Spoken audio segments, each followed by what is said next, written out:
it's Flo, and this is my impression of me arguing with an old-timey Southern lawyer in a courtroom. Objection! You can't show my client's rates to your customers! We compare our Progressive Direct rate and our competitors' rates in one place, so shopping is easier. Only showing your rate when it's lowest. Slander in the court of law! No, we show our rate even when Progressive isn't the lowest. I rest my case! Move to adjourn for snack time! Compare rates and save at Progressive.com. Progressive Casualty Insurance Company. Comparison rates not available in all states or situations. Blog Talk Radio.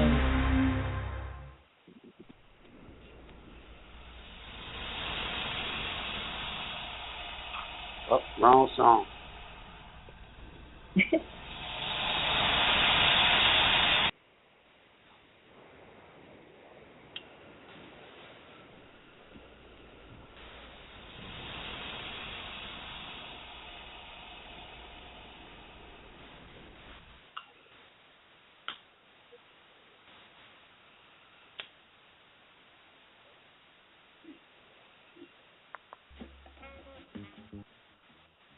Okay, looks like our music is not going to be with us tonight. This is The Truth Doctor, and this is another episode of Wake Up African People. And we are here tonight to address the Umar Johnson scandal. And tonight we have the sister that they're calling the conscious stripper, Kim Ringo. We have Chief X. We have Sister Mello. And we have Queen Coquette Aminette, and Brother Bartley, my personal tutor and best friend in Philadelphia, maybe chiming in. He's already in skew. And we don't want to talk about sex tonight. Now, this thing is not about sex. So anybody that calls in and starts talking about sex and she's a stripper and she has no right to talk about nothing, she's lowly and down to the earth, that's crazy, because you're going to be cut off. Because if you're in the conscious community, you're talking about your Marcus Garvey, you're supposed to be uplifting the people that you think are living in a lowly state. You don't push them back down into the gutter and call them names and all these type of nasty things and then get your followers to follow suit and say you're a black leader. Where are you leading them to, brother? You're not leading them to consciousness, because whenever you denigrate the black woman and you push her down, you push yourself down, brother, because she is our mother, no matter who she is or what job description that she holds. Whenever you and most of these Negroes out here get busted doing something wrong, you want to start screaming COINTELPRO. COINTELPRO sent her, the FBI sent her, everybody sent her, but you. And then they talking about the sister trapped him. How about you? There's no one-way street. This is a two-book, the book has two covers story. Every book has two covers. This sister has a right to voice her opinion. Nobody can say she's conscious or unconscious, because you don't know. You ain't in her mind and her soul. They got murderers out here, child molesters out here, women who aborted their babies out here, thieves, pimps, pushers, all that had skeletons in their closet that's claiming that they're conscious right now. Consciousness does not have a certain type of people that it can be. That's because you a follower of Umar Johnson and everybody else aren't, and they question his stuff, they're automatically agents or they're automatically names. If these people are sick because they're young, they don't know, they ain't been in the movement. I've been in the movement 35 years plus, and I've never seen this type of chicanery that's going on today. With all these people, you write a book, go on YouTube, you a revolutionary. That's not revolution. This is theatrics. And we have to understand what revolution is in theatrics. If you want theatrics and you want to be fooled, you might as well stick with the white man. And that's what I'm saying tonight. We're going to listen to this sister. You're going to come in. If you come in, we let you in, you start all that loud screaming and trying to call the sister names and everything, you are going to be put out real fast, because we're not going for it, because we do not disrespect our women at Wake Up African People. We uplift them. Chief X, the mic is yours. Let's hear your story about this St. Paul's College and everything else that, we don't really go to no sex stuff. Forget sex, because that's a normal thing. We want to talk about accountability. We want to talk about the building fund. We want to talk about what's going on, because this thing happens to be a pattern.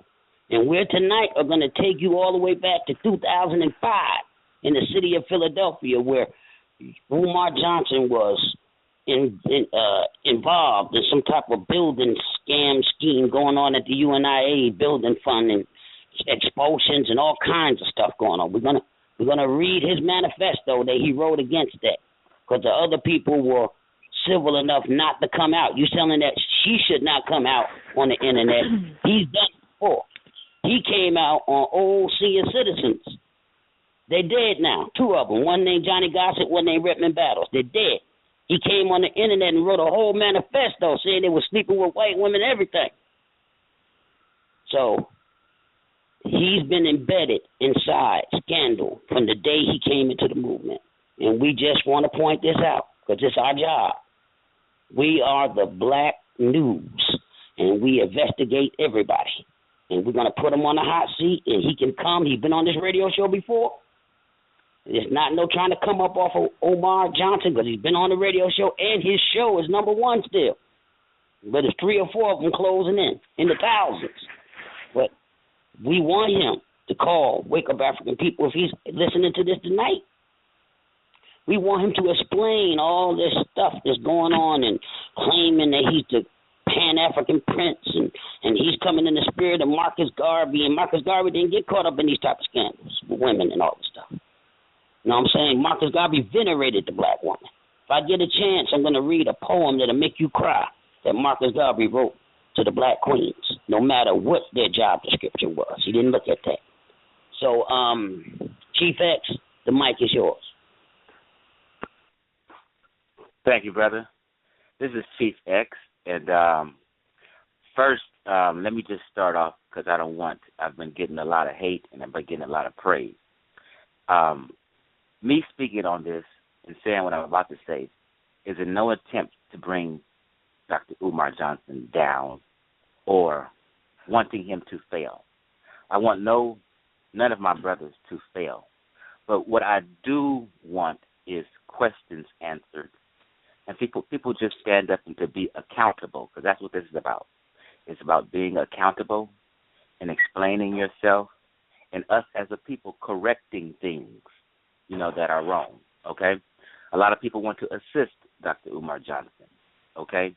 And the reason I came into this, because one day I seen a video of his that I disagreed with, okay? So I said, let me check out what's going on with this St. Paul University school that he wanted to buy in Virginia. And I ended up contacting several people, and finally a realtor called me back and told me that Umar Johnson had just made a YouTube video on the campus, but and bounced. He never made a bid or offer on the place. And me as a realtor, it kind of threw up some red flags to me. You know what I mean? So I began to ponder and think on why, and for, a year and a half, I believe at least, he's been just collecting all these funds. And why couldn't he have just made an offer on it and had something in writing for the people, which people just thought maybe he had something in writing, okay? So he didn't make an offer, so it just had some red flags to me, okay? And, I began to think, is he just collecting this money and doing things, which I'm not accusing him of taking or spending any money, but it is a red flag that needs to be discussed and ironed out, okay? And anyway, it came to find out that he wasn't able to purchase the school. It may have been out of the price range, so he's looking for other properties now. I just want to make that clear, okay? So there was never an offer made on St. Paul's School when people thought there was an offer made and that he might have had a chance to get it, okay? Now, so-called scandal jumped off, and a fire started around the so-called conscious community. So I want to read this letter that he wrote, okay? It's not anyone else writing. This is something he wrote trying to defend himself when he started off in the movement. And this is a letter in 2005, which is 10 years ago. So he started off the movement attached to a scandal within the UNINA, with the Marcus Garvey movement, okay? And I'm going to read this letter, and it's from him. So I'm quoting his words, something he wrote, and I'm not making up anything on him, okay? And basically he was involved in a scandal in the building fund, and the people didn't trust him. So let me just read the letter so you can understand. This is called a pattern. Okay, now, it says, "Greetings, family." This is from Dr. Umar Johnson. "I hope this email finds you all in the best of health and enjoying these final weeks of the summer season. As for me, I am still daydreaming about the blessed tour that I just returned from 11 days ago. I hope to have my pictures for all to see at the upcoming convention. There will be over 1,400, and I am actively trying to find a couple of photo albums large enough to accommodate the pictures. I now see why everyone goes digital." Parentheses, smile. Now, I will get back to the purpose of this email.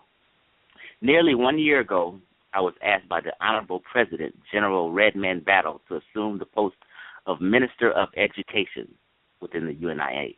I didn't ask for the position, but gladly accepted it as an opportunity to help contribute to the uplift of our race on a more direct and universal scale. However, since my appointment, I have had to face some shocking realities, chief among which was the fact that my position was supposed to be primarily some ceremonial and symbolic, with me doing only what was asked when extremely necessary. As a supreme workhouse, being limited by other people's perceptions of what the ministry should and should not do, with no constitutional provisions until recently, which were very limiting, I forged ahead and decided, since my constant request for financial budget went unheeded, even though approved by the Executive Council meeting, I decided to spend my own funds for the benefit of the ministry, the race, and the UNIA. Goes on. Although I have been a member of the Great Association for 8 years, I have never been reimbursed or subsidized for a single cent that I have spent on behalf of the UNIA, locally, nationally, or internationally. It will be stated that I have never asked for funds or never sought to raise them. This is totally untrue. For just a few months ago, the membership of the division number 121 approved a budget as part of the Building Redemption Initiative that I had developed in an attempt to restore the second and third floors of the Thomas W. Harvey Hall. Despite this budget being approved, I was grudgingly given a check that was returned to me by my bank and marked non-sufficient funds, which means insufficient funds. I was told by the customer service center that there was not enough funds in the divisional account, or someone named on the account chose to cancel the check. The check was for $328. How could we not have that much money in our divisional coffers is beyond me. As this was not the first act of treachery that I have faced during my sojourn with the division number 121, I had decided to write a letter to the membership of Division 121 expressing my concerns regarding the treatment and dishonesty that I have been receiving ever since I was elected several years ago. Incidentally, this sabotage increased when I was recently elected first vice president, receiving each and every vote from the membership, save two, the nominee and nominator. Although before presenting my letter to the body, I went to the President General to conference with him about my intentions. This took place several months ago before elections. He told me I could not reveal the letter at the business meeting because I did not have his blessing. I told him I did like the fact that he doesn't support my work and that he assassinates my character before other members of the division. He threatened to strip me of my ministry, which was the education of ministry, and to expel me from the UNIA if I showed the letter. I told him I had constitutional rights to do so, but he insisted on his position. Ultimately, I was allowed to show my letter, probably because I would have risked expulsion and done so anyway. The membership that evening were in support of my charges, with many, including elders, also stating that they could feel that lack of support for me by the President General and his sidekick Johnny stifle all progress. Gossett. His name was Johnny Gossett, but I guess he put in parentheses Johnny stifle all progress. Gossett. I only share this one incident because there are many stories that I can share. Because I want you to know that I am speaking from my heart and soul with the whole truth, all the truth, and nothing but the truth. Goes on. I respect the President General, and despite what others say, whenever he has needed me personally or professionally, I have been there. When he had no way to get food for his store, I would remove all my psychological and audio equipment from my truck, take early leave from work to take him around town to get what he needed.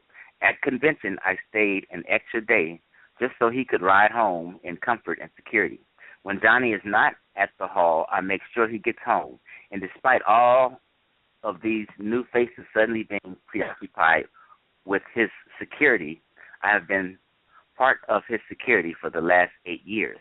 I was the major sponsor of a painting of the President General that was created as a gift to him for his birthday. I want to be clear, 99% of Division 121 supports me in my work. However, the 2 or 3 individuals who stifle my efforts at every turn are the ones who yield power. In addition to the Division 121 Umar Must Go campaign, I have also had to contend with certain personalities on the parent body whose search and destroy efforts could quite be applied in my case due to the level of support and popularity I enjoy. So instead, a well-organized system of espionage and secretive character assassination was initiated.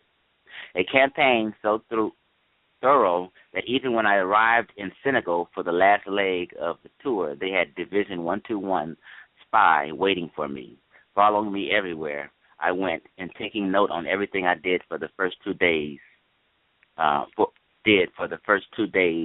My Senegalese tour. This spy incidentally influenced to become a Garvey through me and joined through me, but later became jealous at the amount of success and support I began to receive throughout the city of Philadelphia.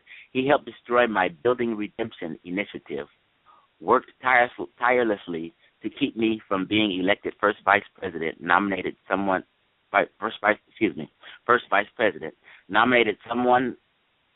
against me, which didn't work because of my overall divisional support, has been enraged in character assassination ever since, has agreed to serve as divisional spy for a certain person who seems to feel threatened by my rise, influence, and work with every step that I make. Someone who smiles in my face and badmouths me behind my back. Someone who acts like he is my friend but wishes all the while I would disappear from the face of the UNIA so he can sleep better at night knowing that the Umar problem has been solved. Someone who sends his friends to do his dirty work instead of doing it himself. Let me say that my work has in no way been directed at trying to become the next President General. Negroes are of the most title-struck race on the planet. I don't care about titles. I would rather do the work. Furthermore, I don't know who gave certain people the right to assume ownership of the UNIA. I thought this organization belonged to all of us, not just 4 or 5 people who feel that they have been around long enough that they can now assume the role of dictator. Goes on. Bear with me. Let me calm down and bring this email to a close. I knew that going to Africa was going to be a bit more than any of my enemies could stand or bear. I prophesied that upon my return, I would either be forced out or have to resign from my post. I have chose to do the latter. Because my power as a Garveyite has far surpassed the work and expectations of the race haters, the time has now come for one man to be sacrificed to bring about the peace of the entire movement. For the sake of the great association, I am willing to offer up on the altar of organization of martyrdom. I sensed that the end was near for me when I refused to endorse any clique over any other when the D.C. NYC to make us strikes took place. I, though all parties were equally right and equally wrong, and refused to side with any because none of you were man or woman enough to admit your wrongdoings. For taking such a stance, I was left standing alone, which didn't bother me, but paved the way for the decision that I am making today. Did Umar have plans to become President General? I would be lying. Any young leader in the UNIA would, He asked the question to himself. Did Umar Johnson have plans to become President General? I would be lying. Any young leader in the UNIA would be lying if he were to say he wouldn't like to one day fulfill the post held by the right and excellent Honorable Marcus Garvey. Did Umar think he would be the next President General? Of course not.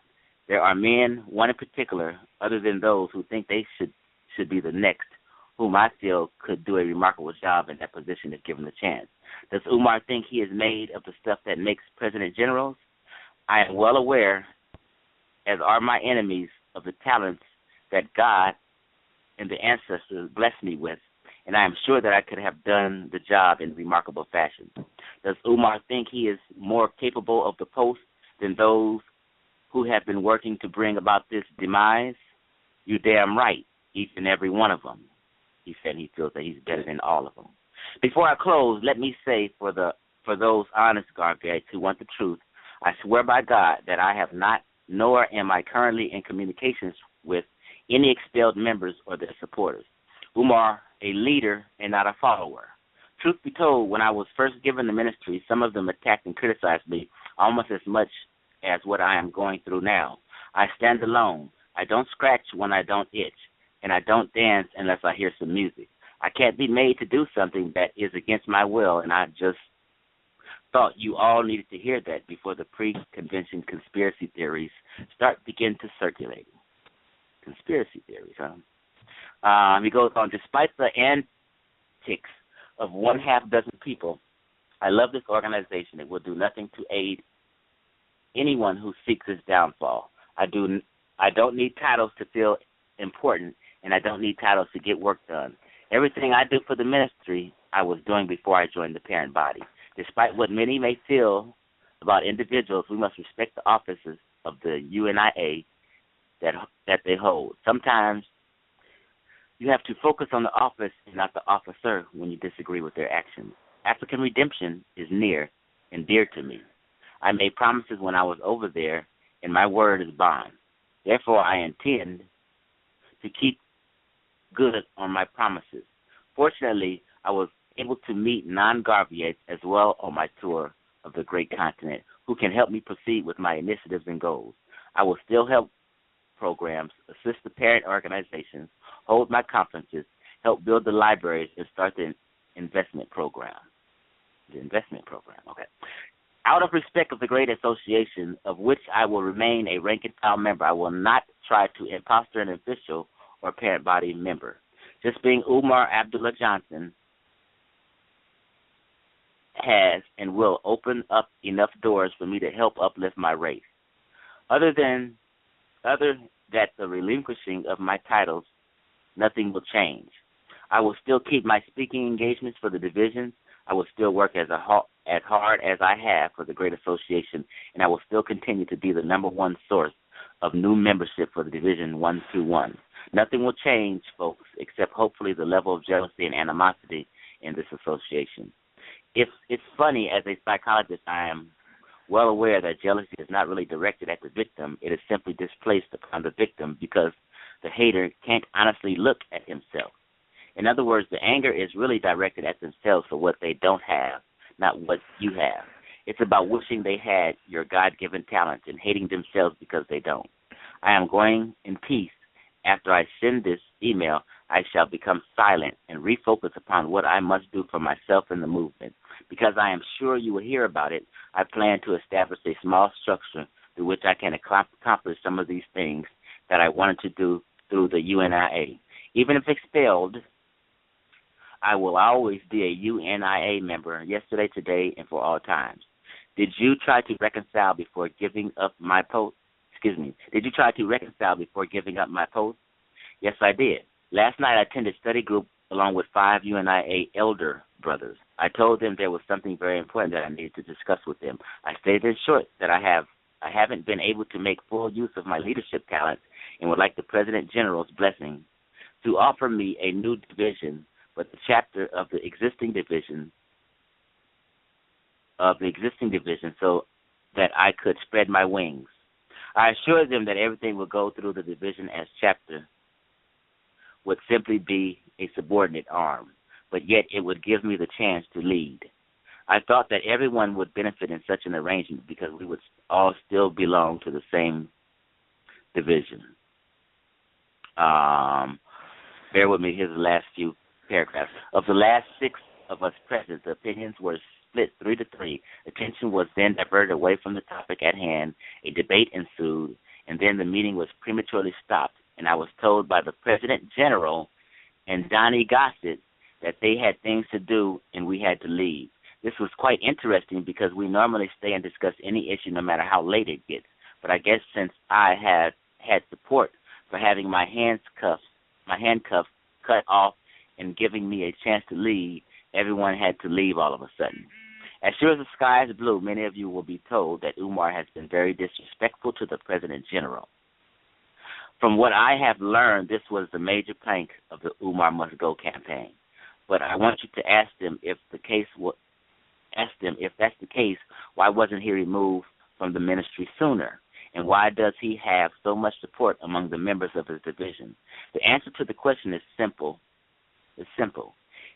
In any dictatorial regime, any question, inquiry, or disagreement automatically means insubordination.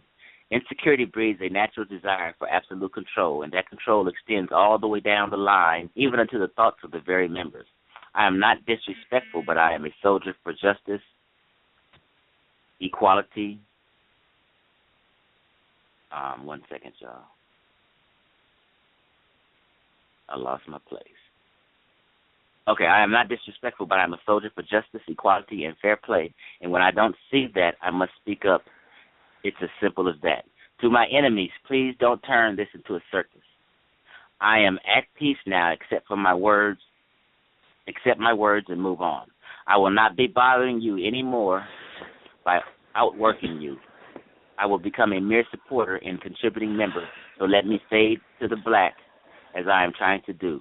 For if I see any emails with any ridiculous lies, misconceptions, I may have to reveal a lot more about some of you than I already have, and I don't want to do that. I am sure that we can be brothers again soon, once my threat has faded. I think that Sheikh Anta Diop would be an excellent replacement. I think that Sheikh Diop would be an excellent replacement as Minister of Education, and he will have my full support, although I am sure he will not need it. I wish that some of you could be a fly on the wall at some of the mass meetings and business sessions that take place here in Philadelphia. For if you could, you would know that what I am saying is the absolute truth. The way people are silenced, belittled, and the way meetings are prematurely ended when the body disagrees with the leadership. I wish you could see how hardly anything gets done, but for all we do is talk, week after week. But you may never get that chance. Have you ever known me to be a liar? Have you even known me to swear by God that I am telling the truth and not be? Then don't start believing it now. Forgive me for not writing this letter with the brisk efficiency and literary genius of some of my other works, but it's hard to focus on clarity and precision when you are forced to write something you never thought in your wildest dream would have to be offered. Effectively, immediately, Umar Abdullah Johnson hereby resigns as the UNIA ACL Minister of Education and First Vice President of the Thomas W. Harvey Memorial Division number 121, but will remain a dues-paying member until the Umar Must Go campaign exacts its final and ultimate goal. Your brother, Umar Abdullah Johnson, the modern Malcolm X. He ends it with, your brother, Umar Abdullah Johnson, the modern-day Malcolm X. Okay. Now, so let me wrap it up. I'm just going to wrap up what I read so we can move on. It just sounds to me like some elders, members of the UNIA at that time, didn't trust him or feel him or like him for whatever reason. I wasn't there. This was in 2005 and before. And he was trying to get money for a building fund. I guess they didn't support that idea for his fundraising for the building fund or whatever. For whatever reason, they didn't trust him. I don't know. I can't speak on that. So I just wanted to kind of give a little recap of what I read. And this basically is just a pattern of issues and a little scandal he was involved with previously regarding a movement in an organization. So it just lends a little credibility to people wanting today to question what he's doing and what's going on, and let's see your plans and your curriculum and things like that. And we just basically want the brother to stand up and answer some questions to give people clarity of what the heck is exactly going on. That's it. Exactly. And this is, like the brother said, this is a pattern. And he don't like titles, but he's a modern-day Malcolm X. He don't like titles, but he's now the Prince of Pan-Africanism on the internet. You know what I'm saying? I mean, this stuff is really insane. I think the man is starting to believe the stuff himself. You know, when it's not a Negro alive that I know of that can even equate to say that they are like Malcolm X. There's nobody out here like that now. It's a different breed of Negro that like spectacular YouTube videos and reading books and filling their heads full of knowledge and not even using it. They're just on the internet. They come off the internet to go to lectures, and they think that they went to the lectures and took some pictures with the lecturer and all that they're doing some work inside Black Power and movement. And this is crazy. I have a brother on here tonight, Brother Bartley, that's going to explain how we need to do this with a plebiscite, how Garvey did it. You know, how Marcus Garvey actually did it. If you're saying that you follow Marcus Garvey, you're going to follow the plan. The plan has been written down for almost 100 years. 1921, they wrote this plan on how our people can get out of this mess, and it's still relevant today because there's nothing more than economics. Everybody's trying to rehash it in their own type of way, and none of them are working. None of them have came nowhere near Garvey, nowhere. I mean, they're not even on the scale when it comes to what Marcus Garvey was doing back in the day. These people were walking into the UN, and they started all the revolutionary movements throughout Africa started off with the UNIA and Garvey. You know, so the thing is to say that you're in the spirit of Garvey, it's like saying you're Garvey, and saying that you're the modern day Malcolm X and the Prince of Pan-Africanism, to me, is some real bull. And the people need to understand this. All these young people out here, they don't know.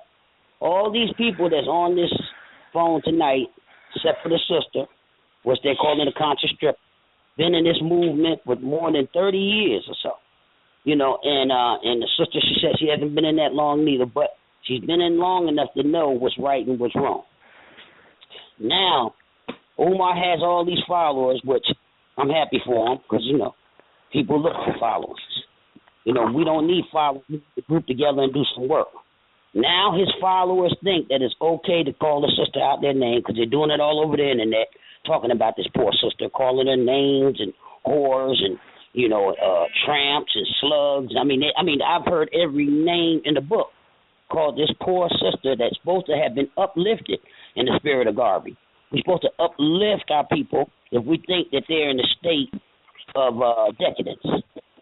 Right? Now, saying one thing and doing one thing and living a whole different lifestyle is not in the spirit of Garvey. Financial accountability is not in the spirit of Garvey or Malcolm X. Women accusing you all over the country of messing with them and coming at them and stuff like that is not in the spirit of Marcus Garvey or Malcolm X. Baby mama drama, two of them, is not in the spirit of Marcus Garvey or Malcolm X. They both were married. Garvey got married twice. One of his marriages lasted about a year. The other one lasted until he died. Right? Saying you have over $200 or something thousand plus, and now saying that what's the name of that thing? PayPal froze the money, unless the IRS is coming at you. No financial institution that will freeze your money. Nobody can get your money freezed except for the IRS and student loans and all that stuff. And that's the IRS, that's the government too. All right. So you're not accountability for the money. You know, your followers think it's okay to call sisters out their names and denigrate them. This is really the big one to me, because they hear you doing it. So if they hear you doing it and they think that it's okay, then you are leading these people in the wrong way, Brother Umar. And I think that you need to come out personally. I know you, but I don't know you to the extent that we're friends or go together anywhere, everything. I seen you passing the UNIA, a couple funerals, stuff like that, had you on my radio show. I think you need to come out and be a man and apologize to this sister and tell all these young people that believe in you and believe in this mission that you are, that you made a bad mistake and you should never be calling women out their names. We got mothers, daughters, sisters, aunties. All these are our women, no matter what. And if white supremacy got them down, they got us down. So we have to do things that we don't want to do inside white supremacy in order to eat every day. So this is one of the biggest things. Putting down our women is putting down the whole race, period. And any sister that goes for this type of behavior has to possibly be out of their mind or never knew how a woman is supposed to be treated. Because today's culture of rap and all this bull stuff of calling women the B word, the H word, I mean, all these different things are embedded in these young youth. And you know this if you know Garvey. You know the movement. If you're the Prince of Pan-Africanism, you're supposed to know and see this. But yet you're going to come out and continuously denigrate the sister, and you took part in whatever you and her were doing together. What is this? I'm calling out. I'm calling you out. Be a man. Apologize. The sister has children. You was with her and her child. Be a man, Umar, and straighten this thing out. Get some accountability. Let the people know what you're doing. What about the money? That's what the people want to know. It's not us.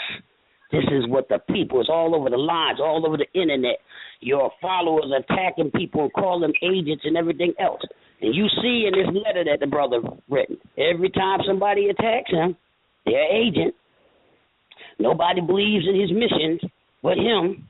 You know, now that he has some followers believing in his mission, he needs to bring some accountability and some respect inside his message, especially for our women. So, Sister Shishette, I want you to ask the sister these questions and stuff, and the mic is yours. Okay, the whole Tap family. Hello, Sister Kim. How are you tonight? Hello. Hi, how's sister? Good. So first, I just want to say that it took a lot of courage to do what you did by exposing this to the public, and I just want you to know that and to thank you because it had to be known, you know. Thank you. And so that's what I want to tell you. I'm not going to ask you any questions regarding your personal sex life because that's your private business. And so on top of that, the first question that I want to ask you is, can you tell us where did you meet Dr. Umar and how did you meet him? I met him last year, back in August, at a Garvey Day event in Fort Lauderdale. Okay. How did he appear to be, you know, like in his videos and everything, like a perfect gentleman in the beginning? We didn't speak after that day. I just saw him and he signed the book and that was it. We didn't stay in contact or anything. We didn't talk that day. Okay. So the first time that you did talk to him, the first date or whatever, was he the perfect gentleman? And then I also want to know. In January. In January, okay. The first time. Okay. The the first encounter, he seemed okay, but after maybe like 3 or 4 text messages when he said he was coming back to Fort Lauderdale, there was one particular text message that kind of raised the red flag with me, and that was when he asked that I wear a sexy dress like I wore at the first event we met, and the fact that he wanted a home-cooked meal and a massage. So that made me uncomfortable.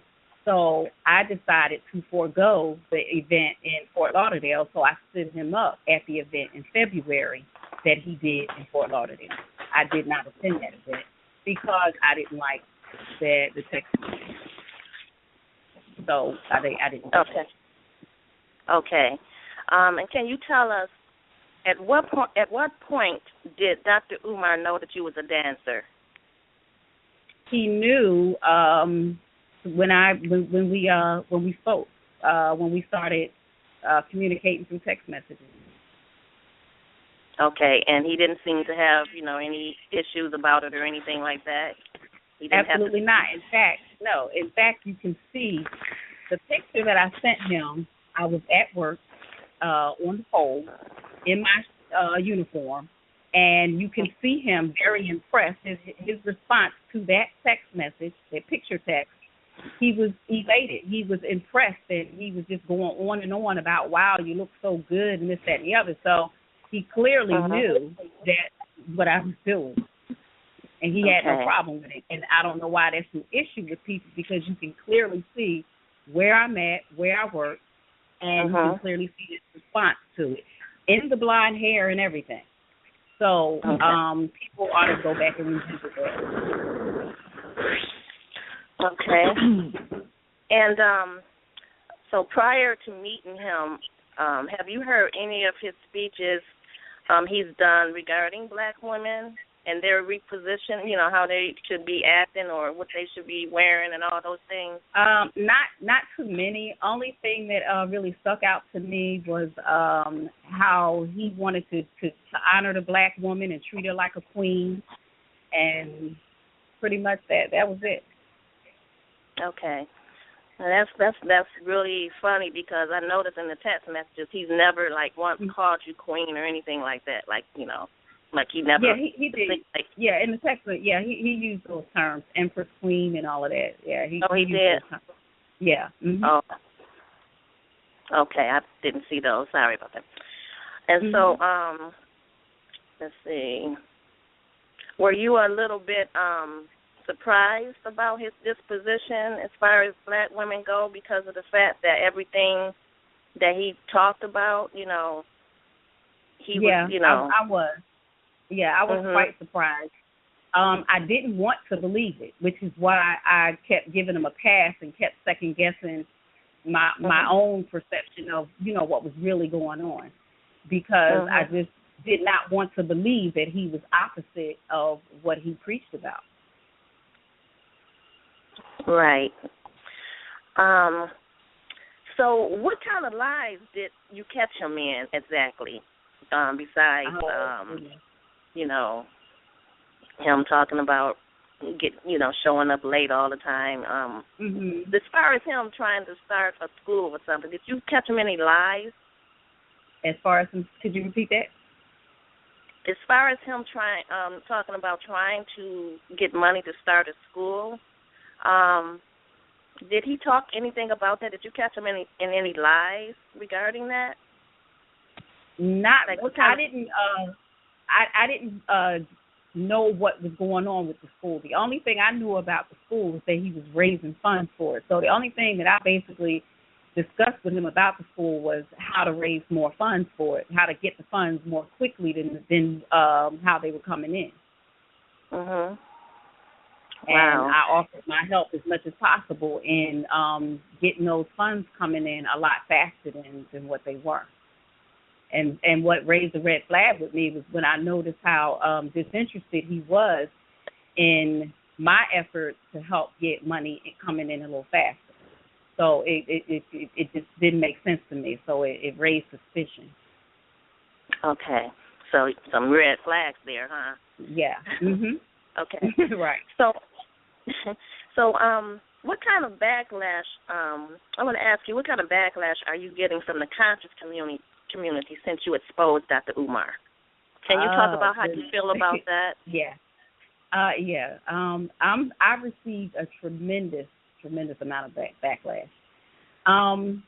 It has not turned me against the conscious community, but I have learned a lot from our people.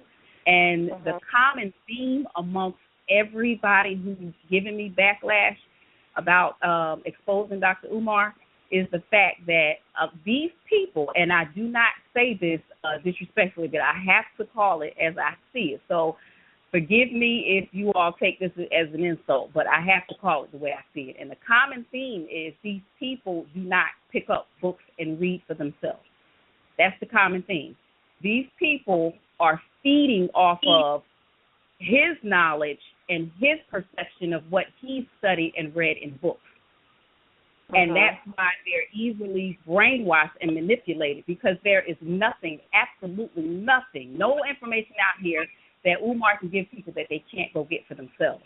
So they're addicted to getting it from him because they do not wish to pick up a book and read it and do some analytical thinking, critical. They're not interested in that. They want to run to lecture after lecture after lecture. What you see is no work being done, nothing of any significance to progress us as a people. When they leave the lectures, all you hear is, oh, I had a great time. Umar was great. Define what does that mean? How does that help the movement? So this is, so I see these people as being misled, and basically they're unlearned. Okay. Sort of like common day religions are. They looking for Exactly. Messiah. That's exactly what I see. Exactly. Yep. The same. Just as you go to church, the preacher. Oh, he was great. And let me touch on that a little bit. When I was going to church, I saw the same thing. It was like I was the only one who actually read and studied the Bible, had my Strong's Concordance, the dictionary, and everything. These people would come every Sunday, and they would never crack the Bible open during the week. So when I go to church and try and discuss certain things that, that I was interested in getting answers to, they had no answers. And I see the same thing with his followers. So I'm able to kind of sympathize with these people and have empathy for them, because I see where they're going wrong. I see the problem with them. So I don't really take the backlash and the insults personally. And I know it's a lot of people hurting out there, and what you say about somebody else says more about you than it does about that person. So I'm able to, overlook a whole lot of it because I understand where it's coming from. That's good. You're a strong sister. And thank you. I was just talking to the Truth Doctor the other day that most of his followers are young. A lot of young black men, I noticed, and some sisters too. But and they're in this era they live in, they listen to all this rap music that is degrading the black woman, calling her out her name and everything. So they're looking at it like it's no big deal if she's getting called these names. Because that's what they hear all the time, listening to the music, although they're supposed to be conscious, but they don't have a clue what consciousness is. So right, but I think it was more damaging to hear it coming from their leader. That was more damaging, because it gave it validity, Yes, there's no excuse for that. There is no excuse. Right. I lost the respect that I had for him, after that, because if you can be a maggot, I could be a maggot, my daughter could be a maggot, anybody, so that's wrong. Right. And so I have one more question for you. Okay. Being that we're women and, we can get tied up in our, we're very emotional beings. And so, we don't like, we get very upset when we feel like our feelings are being played with, So on top of the fact that you wanted to expose him because you felt that we needed to know that he does lie and that what he's trying to do may not be what he's trying to do or whatever. On top of that, do you feel like a woman scorned? No, not at all. Not at all. I thought that would be obvious to a lot of people, however, it hasn't been. So let me try and clear this up and say this again. In those text messages, you can see that I held back on my emotions. I did not fall in love, and I did not jump in head first. I kept my emotions on reserve because I wanted to see and just watch and see who he was and how he treated me. So my emotions weren't easily given out.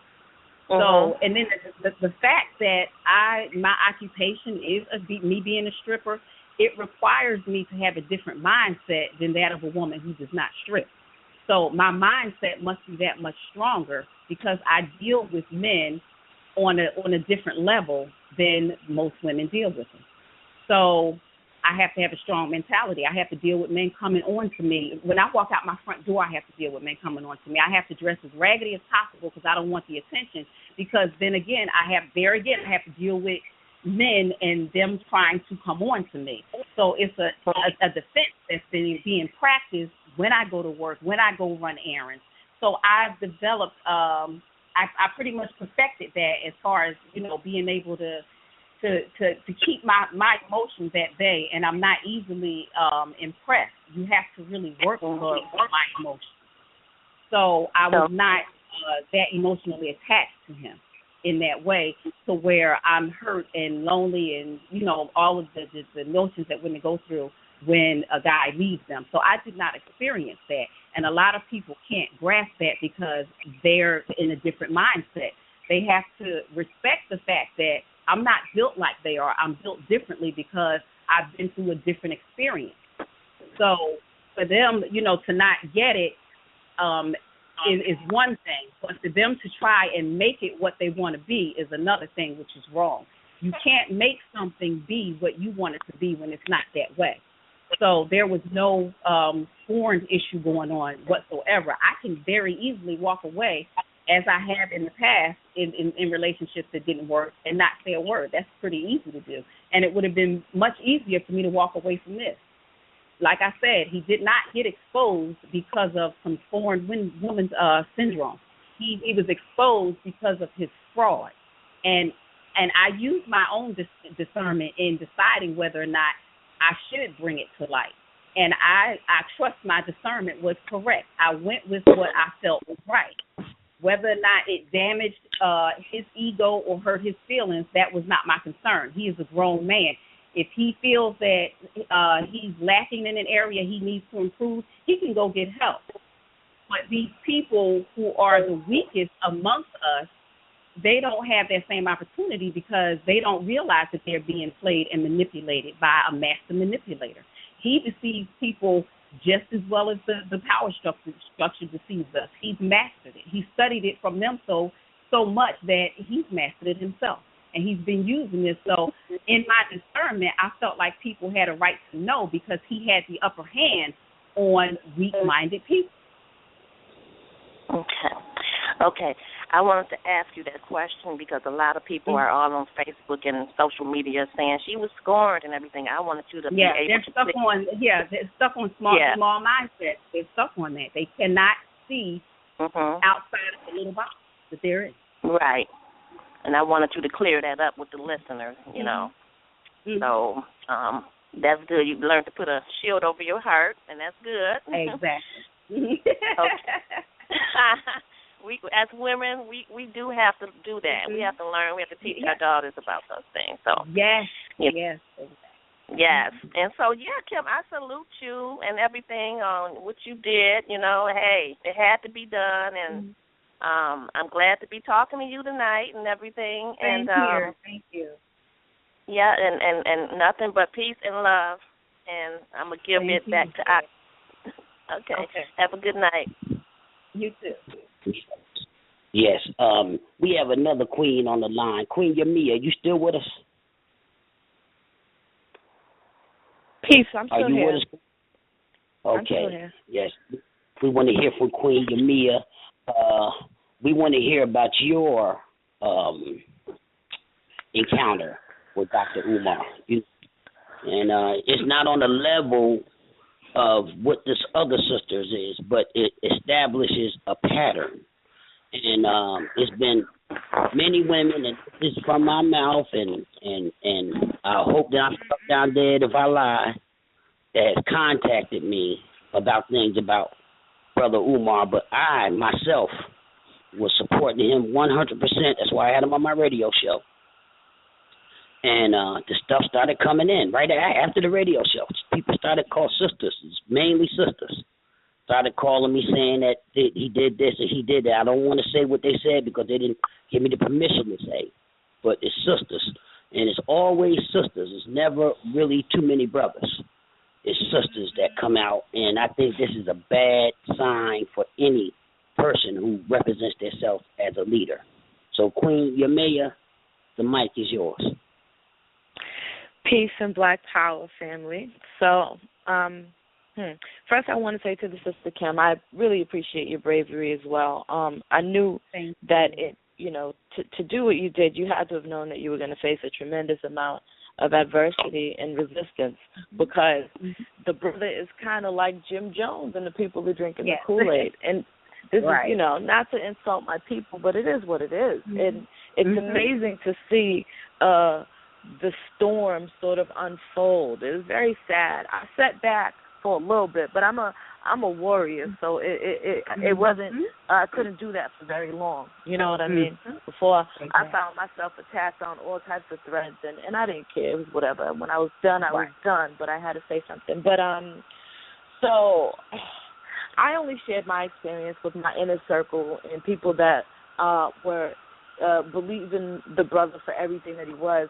I never wanted to say anything because I didn't want to be you, basically, not to say it like that, but I knew that's what would happen, you know what I'm saying, that people would turn, and I just didn't want to be that one. But I knew, too, that because this had to be a pattern, he was just way too, I'm going to tell my story in a second, but it was way too calculated for it to have just been me. I'm too smart, and I've been, I've been in Black Power since I was raised Rasta, so you know what I'm saying, it's all my life, so I'm not new to this. Anyway, long story short, I went to go see a lecture with my mother, and during the intermission when he does like his book signings and the photos, I stood in the line, and when I got to him, he ever so cleverly said to me, I need more photos of myself with attractive women.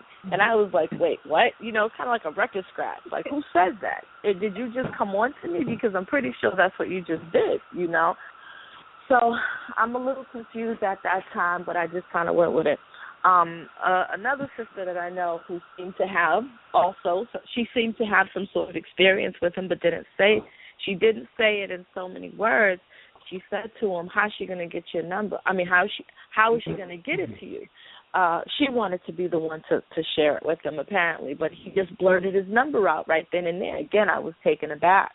I didn't take his number. I was still very, very confused in all this. I knew what was going on, but didn't want to believe that this is how he was coming at me and this is what was happening. So anyway, went back to the second half of the lecture, enjoyed it. It was very good, very electric.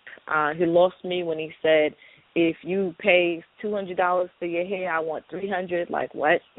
But, it sounded very preacher in the pulpity to me. But I understand that fundraising is a part of this. Anyway, he sought me out at the end.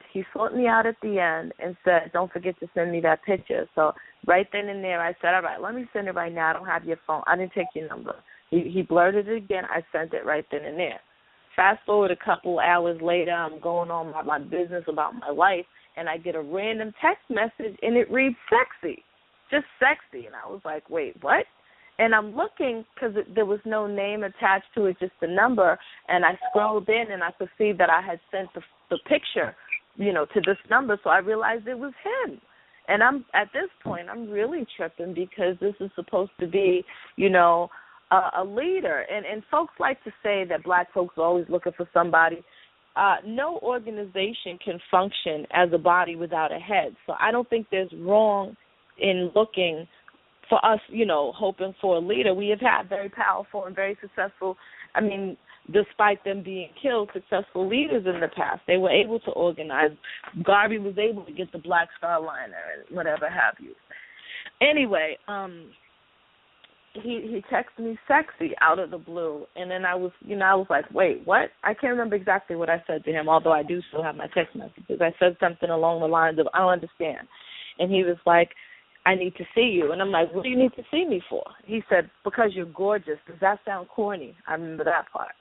And I said, I don't know what's going on right now, and I don't want to be disillusioned. Like, what are you saying to me? And he was like, he gave me sort of the roundabout, well, what do you want me to be saying to you? And anyway, this is how he came at me, and that's how fortunately, I'm in a place in my mind where I'm all set with something like that. And I knew that I couldn't be so lucky that, he just happened to be in my state and scope me out, and that's it. You know what I mean? So that was my experience with Dr. Johnson. And I feel like he's very predatory and very calculated, like I said. And I chose not to go public because, again, I didn't want to be in your position. But I absolutely commend you for being brave enough to do that, So. Thank you. Yeah. Is he still there? Yes. So, this is what we got going on out here today. And this is not real nice. And a lot of the older and more, established grassroots working activists that's out here that's unheralded, that people don't know about. And a lot of people out there saying people ain't doing this, people ain't doing that. It's been people doing stuff for years. You just didn't know about it. A lot of the things that's been going on in the black community is a fight against the poverty pimps, which has the preachers, has black activists in there. I mean, they have used every black man that did something for his name to continue to get paid out here. Umar Johnson is a small fish in the pond of all these despotic black leaders we had. The white people, let me tell you this, you had to be born to know this back in the day. And all the people that's older than me can tell you this. The white establishment, because of the Black Power movement, gave so many monies and funds and what they call them, Brother Bartley, getting all that money, what they call, they was getting grants from the government, so much money to the black community through these people that said they were that was stolen. We could have brought 2 or 3 countries by now. So this is why Marcus Garvey said, when he said that his worst enemy, some people can't understand this, was not the whites. They were just the adversary. His worst enemies to destroy the movement was his own people. And the reason why he said this is because if we stuck together and united and was accountable and respected our women and did everything we were supposed to do that Marcus Garvey said that we should do, because he touched on everything, family, women, the women, everything. He touched on everything. People in the UNIA that wrote for the paper, the women were involved. The women were in high positions. You will never hear Marcus Garvey talk about a black woman or call her out her name or anything like that. You never hear Malcolm X do that. These are our real leaders. You never even heard Martin Luther King talk bad about women. He may have had his little woman problems, but you never heard him downrate the woman, and he was there with her doing this stuff. So this is the worst part in the young people that's following him when he's doing this stuff. And then they say, because I don't really watch his videos and stuff like everybody else, because I'm old school. We know all that stuff he's talking about. There's these books been out about black boys being this and being that. They even got an old tape from way back in the day called Black Boy.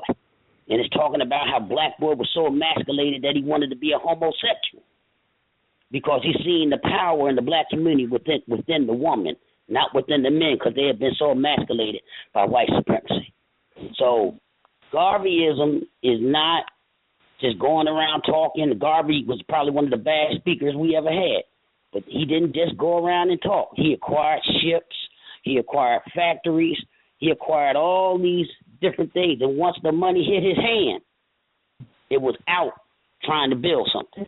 You wasn't waiting on this and waiting on that. He didn't have to have the biggest school or The biggest thing, plus a school, if anybody does any research, which I know y'all probably ain't followers, you will find out that it costs mega $1 million to build a school and mega $1 million to maintain a school. So I don't know if how y'all gonna get a school through some PayPal thing and PayGo or whatever the heck the name of the thing is. I don't know how y'all gonna do it. It's a pipe dream, and a lot of people today now starting to think it's a scam because it's been going on so long. And then the numbers is not counting up. 1 minute I've heard $200,000. Then you hear Facebook or PayPal, the PayPal is frozen some money. Then you hear that it's $100,000 and something. I mean, the people have a right to know. And I see this thing, and I believe that the spirits and the ancestors sent this system. Because nothing happens by chance. This is not some fluke. Nothing happens by chance. Because my mother used to say this, and this is true. What is done in the dark shall soon come to the light. So this was supposed to happen. So don't tell me you conscious and everything and you think that this is not supposed to happen. Nobody is supposed to be brought out or put out. And then you see where he put out the whole UNIA in a letter. He scandalized the whole, what's the name, and then said that he was the new Malcolm X. And now you see him with pictures trying to mimic Malcolm X with photo ops. This stuff here is theatrical. You can see right through it if you use your mind. But you won't use your mind because you're looking for a Jesus Christ within the movement. You brought all your Christian religion ways. You might have said, I don't know Christianity, but you replaced it with another religion called the so-called conscious movement. And you're taking anybody that stands up and do on YouTube and everything, and you're giving them all these monies for their tapes, for their books, for all this stuff, but you don't hear about nothing going into a project to build something in the community. You don't even know these guys for grassroots activism, which is door to door, because everybody ain't on the internet. We're supposed to be out in the streets, going door to door, and wherever you go, on the buses, on the trains, anywhere you see black people, you're supposed to be uplifting them. The bum that's laying in the gutter that you look down on that stink because he ain't had a bath in 2-3 years, you're supposed to even try to uplift them. You're not supposed to look down on nobody because we are all victims of white supremacy. Get that down rating our people out of your mind. And when you build yourself up on a high pedestal and you're looking down on everybody, like the Temptations say, you're standing on the top looking down, you're going to fall when you're not doing right. And you're going to fall down real far. That's why you shouldn't try to put yourself on no high pedestal. All of us are the same. No matter how much knowledge we got, no matter how much experience we got, we're all the same. But you can learn from your elders. That's what we're supposed to be doing, because they've been here longer than us, and they just don't have book knowledge. They have wisdom. And wisdom takes you a long way, longer than book knowledge, because wisdom is what got us still alive here in America. You might want to call it cooning, but they done cooned us for 450 years, and we still all here. So, but we need to get away. We need no leaders. We need a plebiscite. Brother Bartley, can you explain the plebiscite and what our people need to really do on a political level to get ourselves out of this situation? The mic is yours. Yes, sir. Well, I've been in this thing they call a movement. To me, a movement means the movement between a woman's legs. That's been the basis of our movement for the last 40 years. A whole lot of these self-professed leaders, people who make themselves into a Garvey or a Malcolm X, they get out there and expound their interpretation of what we're supposed to be doing. A whole lot of things we're supposed to be doing, but we haven't done it for the past 40 years. I've been hearing the same things, the same kind of corruption, the same womanizing and stuff like that's been going on forever. And that's one of the reasons why we can't get nowhere as a people. one of the things that a plebiscite does is that the people elect spokesmen for the group, for the people. See, we got to think, when we think nationhood, you got to think about how this nation is going to be governed. You know, we got to look at all aspects of being a people. To be honest with you, the so-called Negro here in America, we haven't decided anything about our future, about anything. Somebody gave us the name African American. Somebody called themselves, some people call themselves Moors. We call ourselves Hebrews. We call ourselves all these names. But we haven't collectively made one decision about how we are going to come together as a people. We haven't made it.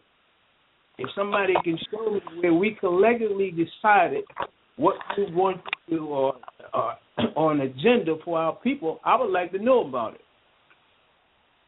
Now, what the plebiscite would do, it would eliminate all these little self-proclaimed leaders from getting out front, talking to all this, calling themselves Prince, Malcolm this, Prince out. I mean, these people got names longer than Broad Street. You see what I'm saying? But no substance. You see what I'm saying? When you talking about nationalism, you're talking about nationhood. I don't hear nobody talking about no nationhood. The only thing they talk about, we need to go back to Africa. But how you going to go back to Africa when you haven't gotten yourself collectively here together? We're not together here. You got different, what I call tribalism. It's no more than high-tech tribalism. All these different people, all these different groups following a charismatic leader, you see, just like the church, you see, it's no difference. They come to the meetings, they feel good for the moment, clapping and getting all emotional, but after that, there's nothing, you see. So I believe that we need to start electing people to speak for us. You see what I'm saying? Once you have that plebiscite, you see, once you decide on what you want to call yourself, we haven't decided what we want to call ourselves yet. African American was given to us by Jesse Jackson of all people. You see what I'm saying? But collectively, we haven't made no decision. In order for us to be real and to keep it real, we have to do the groundwork. We have to start with the people. And when we're talking about people, we're talking about pimps, players, dope dealers. We're all in the same boat. We can't look at them as being different. We're all the same people. They just have a different perception about reality. We all the same. They do not see the so-called conscious people doing anything. What have we built? We haven't built anything. The last person that built an institution was Booker T. Washington, and they called him an Uncle Tom. But his work has never been duplicated. You see? So to put a damper on all these so-called leaders and all these so-called prophets and all that, we need to come together and form a plebiscite. And in order for us to get reparations, we're going to have to make some collective decisions. We can't just say, well, we want that is not telling nobody anything. We want reparations. We need reparations. That's not telling nobody anything. You see? How are you going to get reparations? It has to be a collective thing. No individual can say, well, we're going to do this. No, collectively, we need to do this. As far as people like Umar Johnson, if we were a people, we would have a people's tribunal. He would be tried. You see what I'm saying? He would be tried by his peers, brothers who are in the movement, and sisters. He would be tried. And if he's found guilty, he should be put out of the so-called nation. Disgraced. You see what I'm saying? I'm not saying that the man is guilty. I don't know the situation. I don't get into those type of things. But I do know that the only movement that the brothers have really been into is the movement between these sisters' legs. And we need to be honest about it and stop lying to ourselves. I'm going to be honest with you. In my 40 years of being in the movement, I have been tempted. I've seen look, these sisters got it going on. And when I looked at this sister, Kim, you see, I said, wow, that's very tempting. But knowing that I am responsible for my actions, I'm responsible to my people, I wouldn't come on to her like that. It would have to be a mutual situation. I wouldn't come on to her, you see. And another thing, if I call myself conscious or aware, I would look at these sisters in the movement who have the afros. Now, if you like sisters with big behinds, there's a whole lot of sisters in the movement with some very beautiful bodies, you see. So when a man say, well, he's anti-white and all of that, but a sister got a blonde wig on, you might as well get you a white woman. Stop playing with ourselves. That's all we doing. Mental gymnastics. We're playing with our minds. See, all these brothers talking white, but at night they sleeping white. And we have to understand that. You talking about psychology. Wow. But anyway,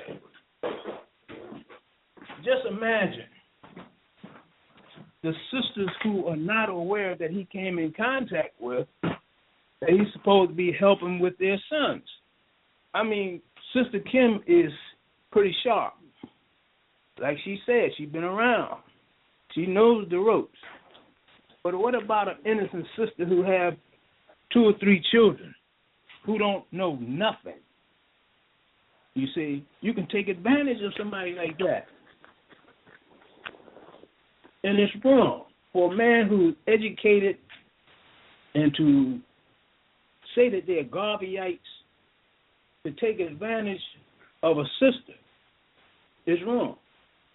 And if he did it to Kim, who's strong, what about the ones who are weaker than Kim, who are afraid to come forth? You see? So there's a pattern. If the black community allow these jokers to continue, we are going to go down. We're already there, but we're going to go further. Being in the streets, talking to our brothers and sisters, you can see that we don't have much of a future. And for these people to talk about consciousness, it's a joke. 40-something years of the same nonsense. You see? So that's all I wanted to say. I could say more, but I know there's a lot of other people who want to say something. So I can borrow your right. Yeah. You know, and I see you know what's going on. Yeah. They're just playing a whole bunch of mental gymnastics, getting money. I mean, it's not Umar. It's just not Umar. He probably was just sucked into. He probably was sucked into this thing and seen what everybody else was doing and said, I might as well do it too after a while. I mean, you know, you kind of like feel like that. I mean, the whole thing is scandalous.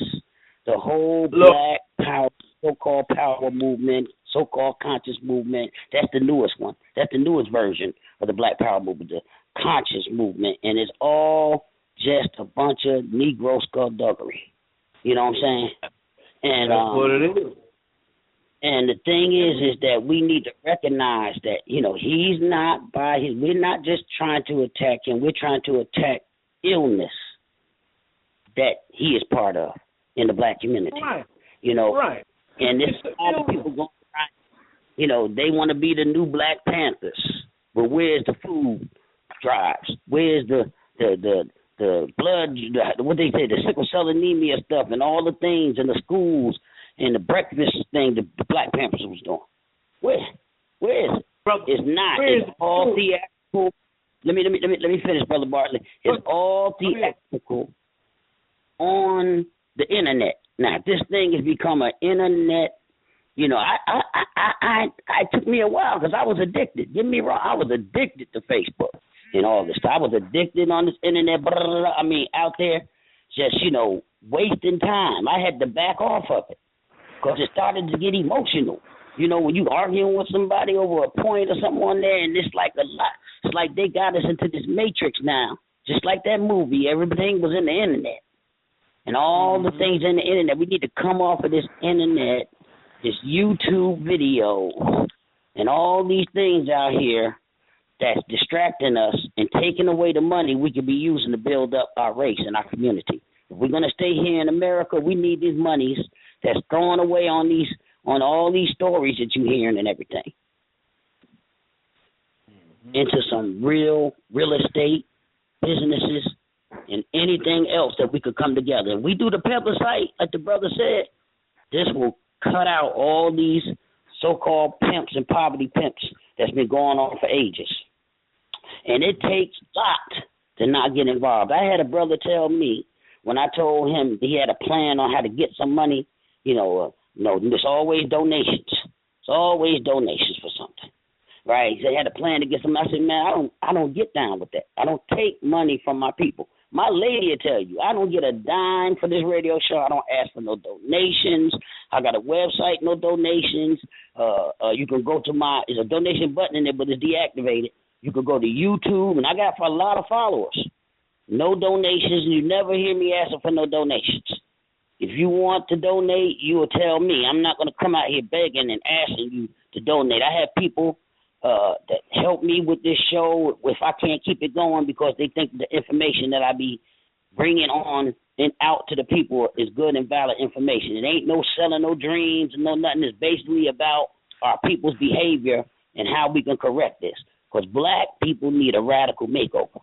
Because when you don't respect the black woman, you ain't going nowhere.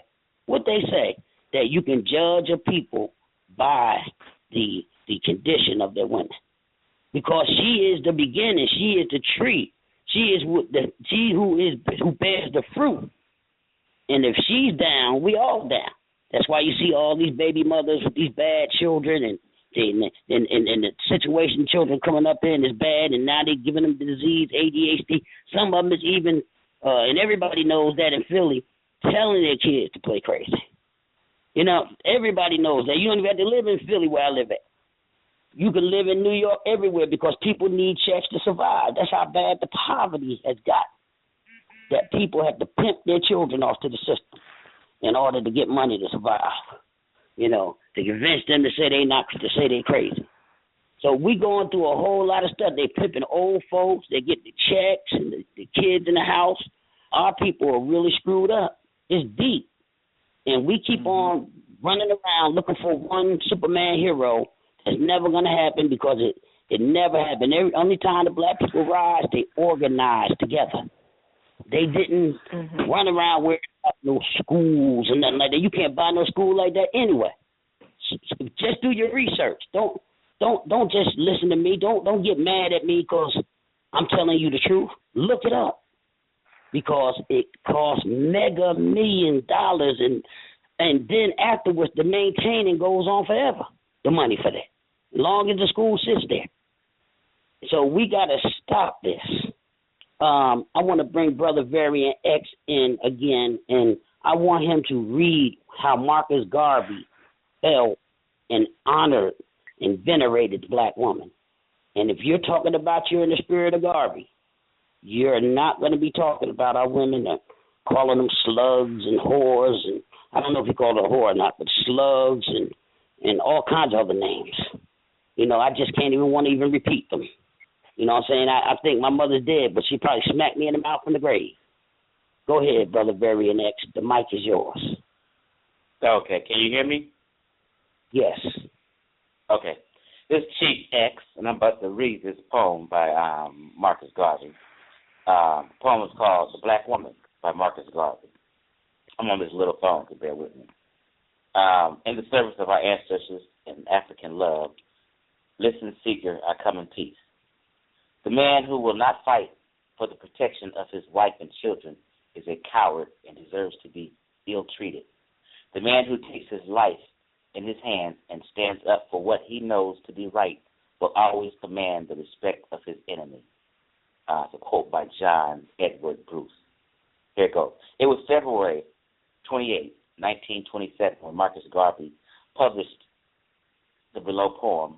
If nothing else, it's a reminder to the masculine role as articulated by John Edward Bruce and referenced by myself. See African femininity and masculinity. Let me go ahead to the poem because it's an introduction. The Black Woman by Marcus Garvey. Black, queen of beauty, thou hast given color to the world. Amongst other women, thou art royal and the fairest. Like the brightest of jewels in the regal diadem, shinest thou, goddess of Africa, nature's purest emblem.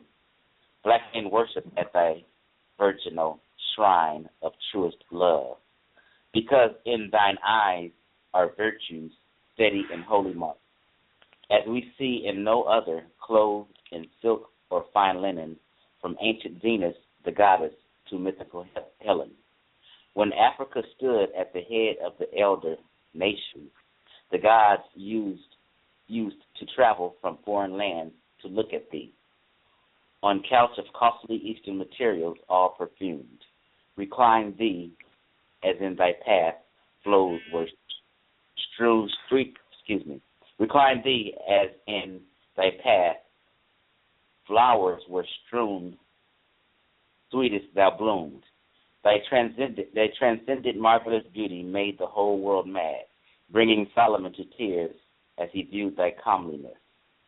Antony and the elder Caesars wept at thy royal feet, preferring death than to leave thy presence, their foes to meet. You in all ages have attracted the adorning world and caused many a bloody banner to be unfurled. You have sat upon exalted and lofty eminence to see a world fight in your ancient African defense. Today you have been dethroned through the weakness of your men, while in frenzy those who are of your craved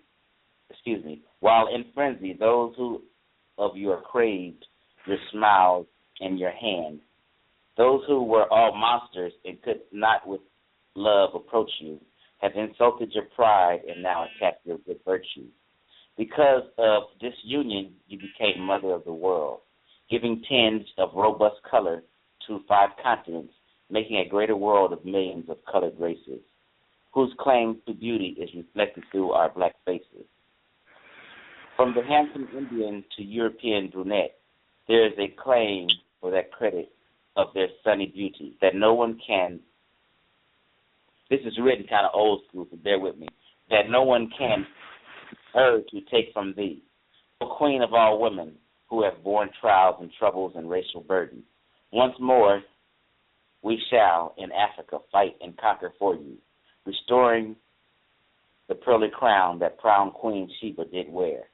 Yeah, it may mean blood, it may mean death, but still we shall fight, bearing our banners of victory, men of Africa's might.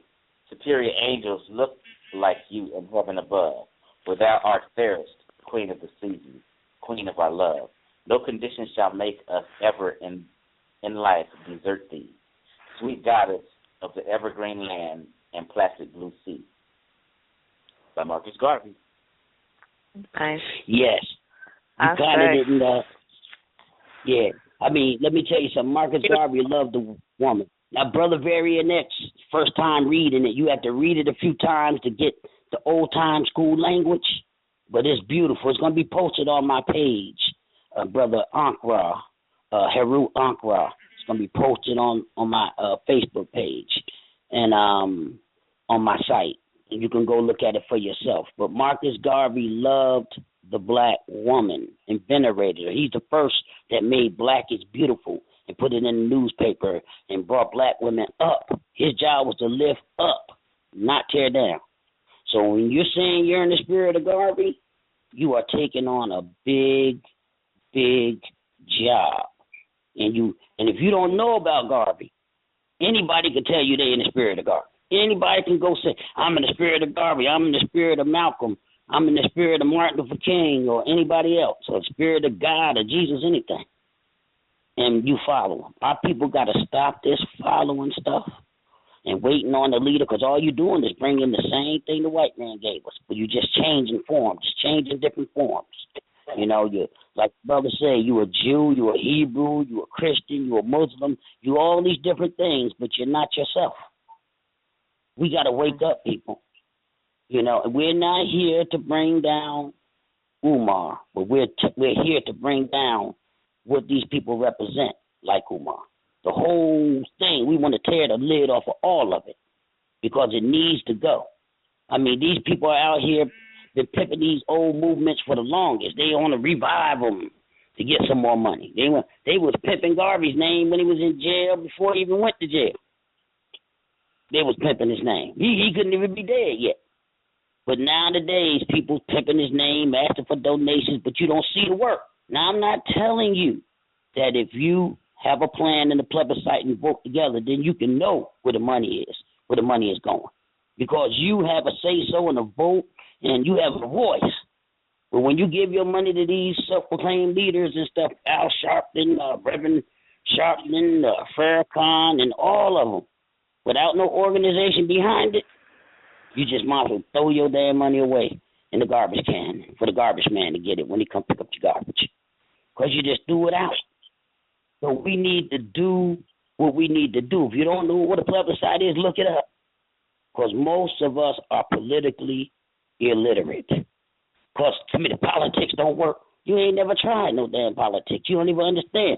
The politics is not just white.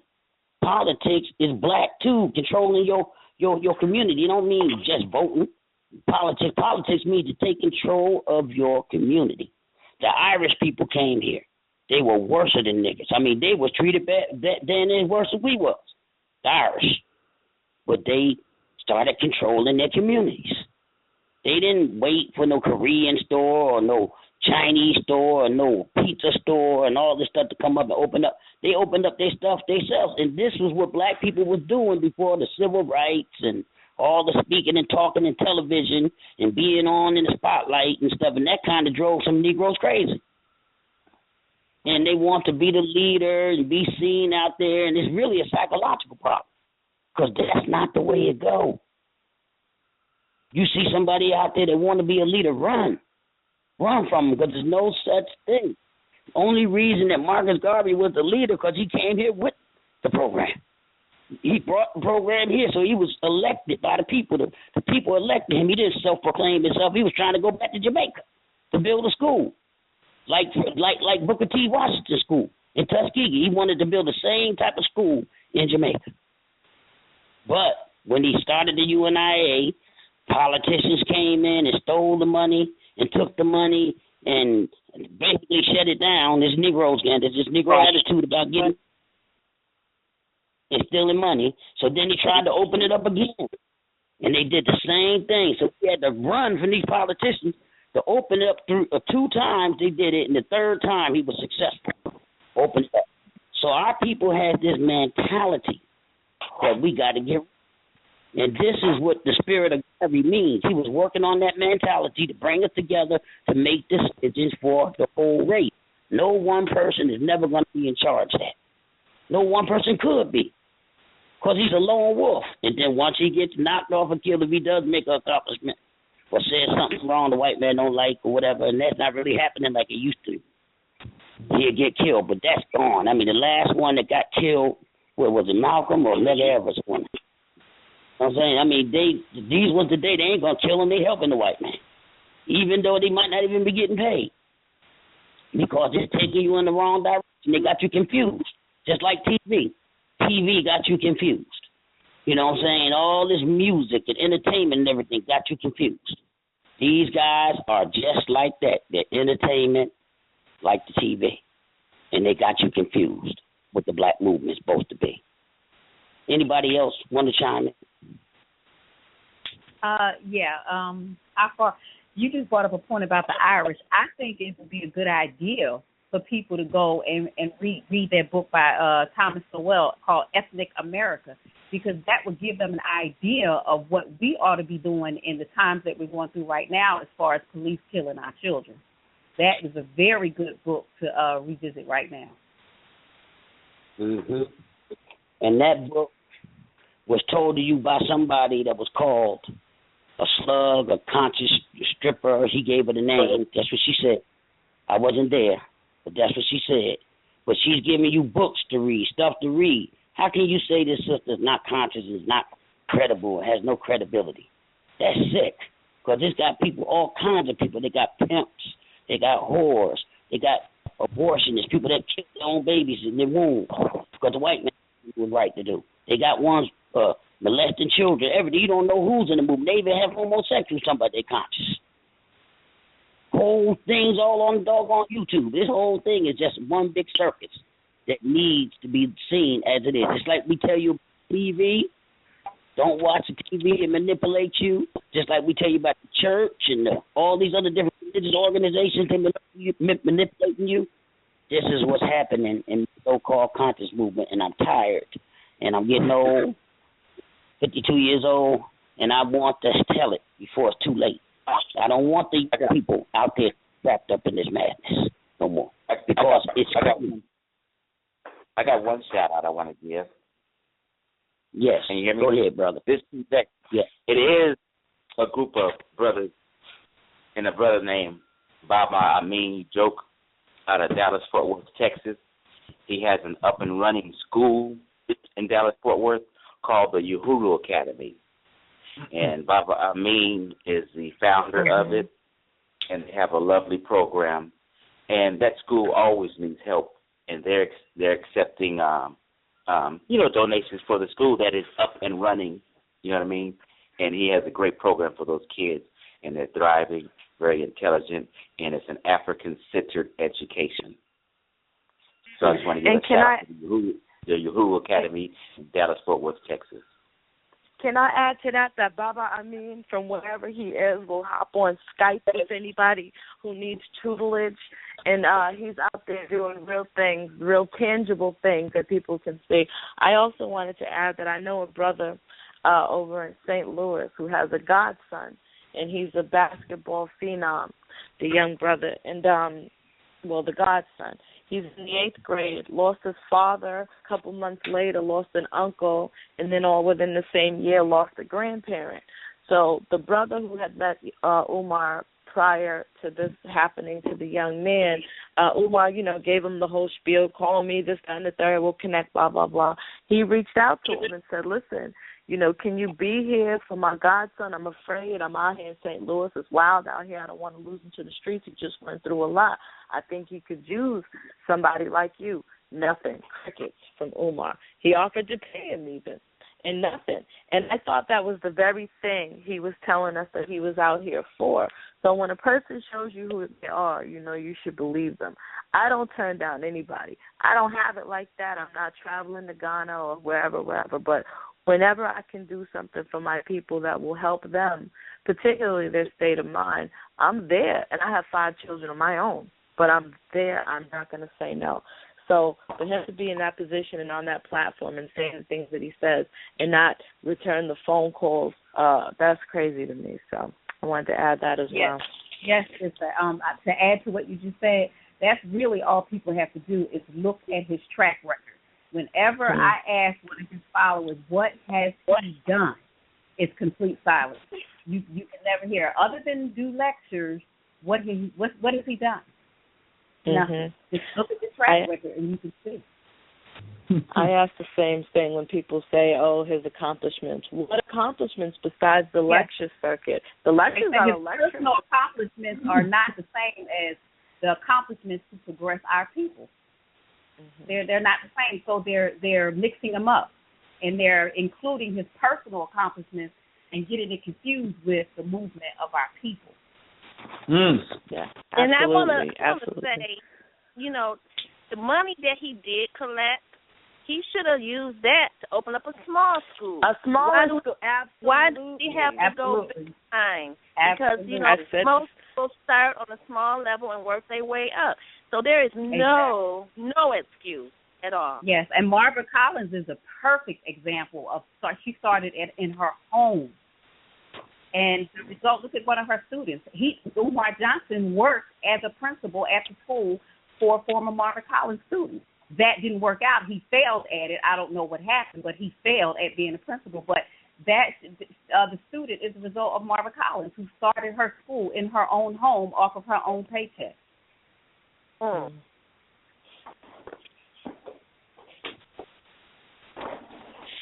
Well, I agree, and I've said the same thing, but people just, I don't know. I don't understand the writing is on the wall. All you have to do is open your eye. I don't have an agenda because of my experience. When I first even heard of the brother, I looked and I listened, and then people started to speak about him negatively, people who had already had these experiences or knew somebody who did. I didn't turn a blind eye to it. I just looked at it. You know what I'm saying? Because with new information, I think anybody who's intelligent should be able to change their position. You know what I'm saying? No one can deny that he is an excellent orator. Like, he's very good at that, and his messages are good. It's just the problem is with the messenger. And so I would see people saying these things, and I just kind of looked. I still had my own opinion. I hadn't had this experience just yet. And then I had the experience. So then, the claims were substantiated by me personally. So then I got it. But people have to stop being so blind. Nobody is a part of COINTELPRO. Nobody was sent from the feds. Nobody set nobody up. Life works out this way. And I hate that we are so disposable and dispensable. I hate that people are saying, oh, he just wanted to FUCK. You're a black woman.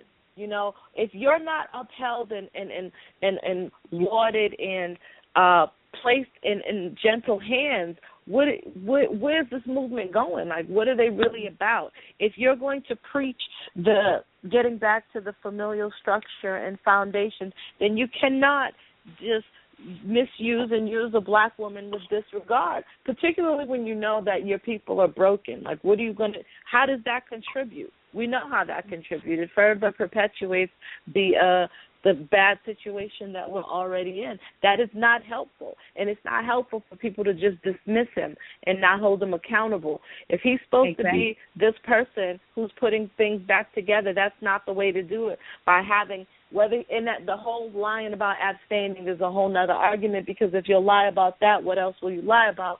But that's one thing. But for them to feel like him doing, having casual sex from state to state is okay, that's a problem in and of itself, because there's no regard for us. There's no respect for us. And we can't progress like that. That's crazy. And real quick, I just want to add on, because some people tune into the show in the middle and didn't catch the beginning. Just real quick, in the beginning of the show, we read a letter that Dr. Umar Johnson wrote 10 years ago, when he was a minister of education with the UNIA, and his dealings in the UNIA didn't work out.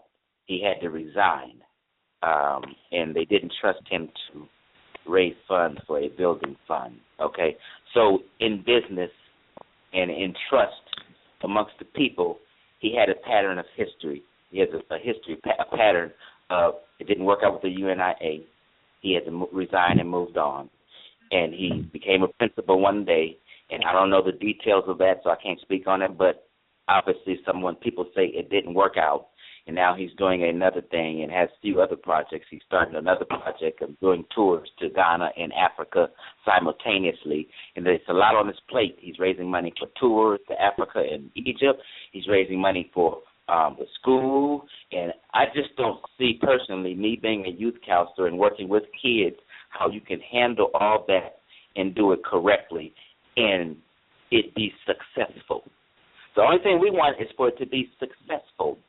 And if things in the past have not been successful, These are just red flags that people need to take a look at. So we're just asking for the brother to come out front and talk and explain himself. Actually, it needs to be a panel of elders gotten together, and he needs to be questioned about these things and what's the plan, what's the curriculum, and things like that. So it's not about hate. It's about we don't want a failure, something to fail, later down the line. You've been collecting for 2 years. We're going to let you do it for another year and get all the way up to $2 million and jump something off, and it just fails. And then all of a sudden, once it fails, people are going to have questions and be like, what happened? Let's straighten this out right now. Well, sure. They're going to be coming back to this radio show. I'm feeling it. You know what I'm saying? I'm not saying I know it, but my third eye is feeling that nothing's going to happen, just like in the past. And the thing is I hope this radio show jumpstarts and makes him do what he needs to do. No matter if it's a small school, big school, whatever type of school, you got to start small sometimes and then build up instead of trying to start big when the people don't even have that type of money to even be given out. We're in a very impoverished time in America, and black people are really no different than the slaves on the plantation were. The freest we were when is in the time of Reconstruction period. That's the freest black people ever been in this country, because the army was protected, and they were senators, congressmen, councilmen, everything. But soon as the army moved out, the South, the whites in the South created all these different groups and stuff to put the Negroes back in their place.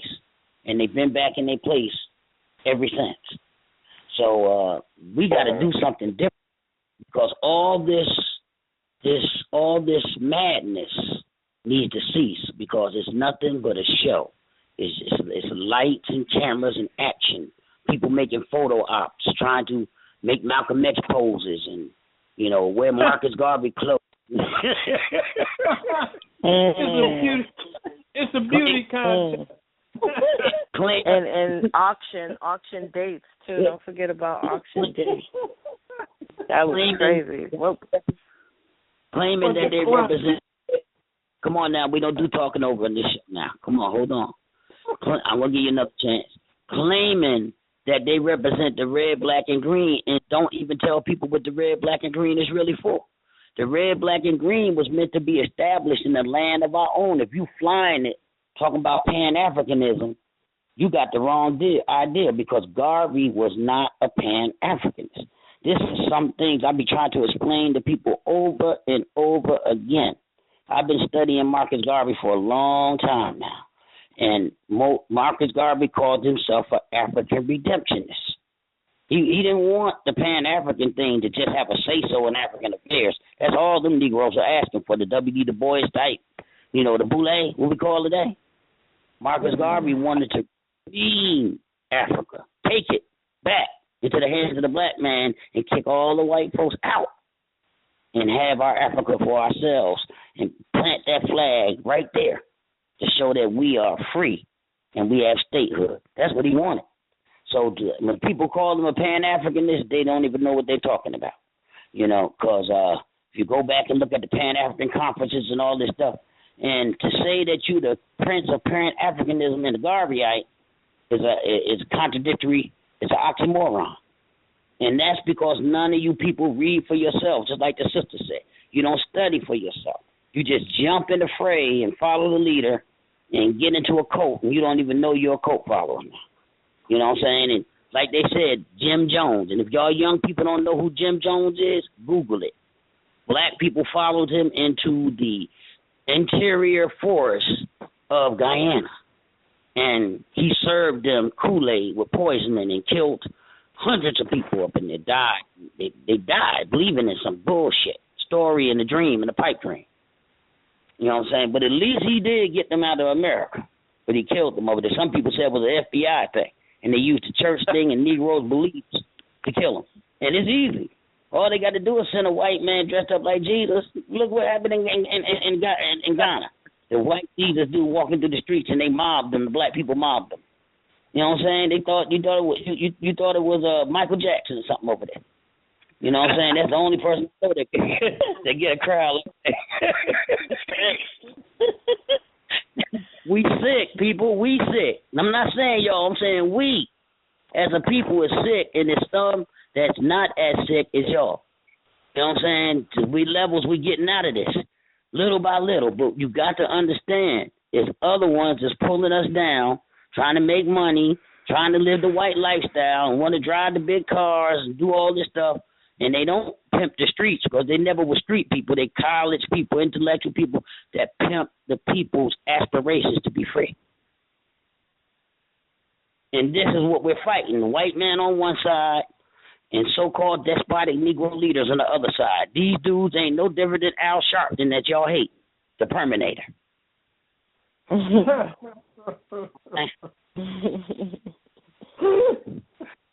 They just kicking the black dust. Al Sharpton telling you straight up what he want. He want to be the white man's head number one slave. That's it. And be the representative of the rest of y'all deaf, dumb, and blind Negroes. And calm your ass down whenever you get out of place. They fly him everywhere. Negroes get mad, and they all the way over in China. They'll fly his ass to China to calm you down. I'm surprised they don't fly him to Africa to calm them down. But they may just be smart enough to kill his ass if you come over there with that bullshit. So I'm telling you now, we gotta wake up. We gotta wake up. Now we're gonna try to let some of these callers in here. I gotta go back. Sister, do you want to hear anybody asking you any other questions before I let them in? Because I know they're coming right after you.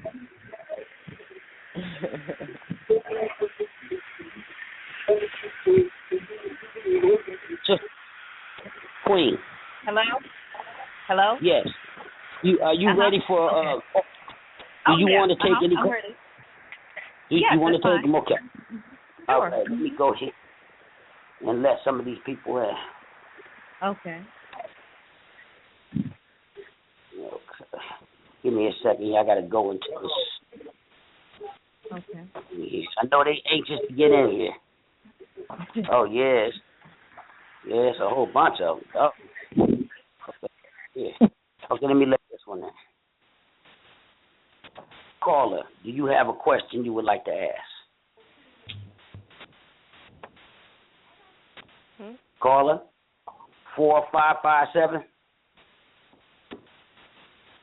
Okay, that caller wants to say stop. Okay. Take them back. Let me try the next one. Hello, caller. 0295. Oh, let me see. 0295. Okay, that caller. Yes? Hello? Yes, 0295. Do you have any questions? No, I was actually just listening. I came in the middle of the conversation, so I don't want to speak prematurely about anything. Okay, well, the sister is here to, if you want to ask her any questions about her and Umar Johnson's scandal, you can ask her. Okay, well, basically, as I said, I missed the beginning part, and I really haven't paid a lot of attention to the story. And I just want to know, does she feel, or what's your name, sister? Her name is Kim. Kim, okay. Do you feel that he's misleading women, and that what the ultimate issue is? Well, I really can't speak to how he treats other women because I can only just speak to how he treated me. Okay. He just how can I describe it? He just wants to, in his arrogance, he just wants to use women as he sees fit to use them, and mainly it's in a selfish way. Mm-hmm. So, but I don't know how he treats everybody else. I've had a few women reach out to me and tell me stories about it, but they haven't come forward, so it would just be hearsay. But as far as what I observed, personally is the fact that he just wishes to use women in a selfish way. Okay. Okay. So did the other women express that he was dealing with them and treating them in a similar fashion? Yes. Okay. So this is something that is consistent across the board. It's a pattern. Yeah. No, I think to be their behalf. Yes. I can't hear her. From the you can't hear me? Yeah, you breaking up. Hold on. Okay.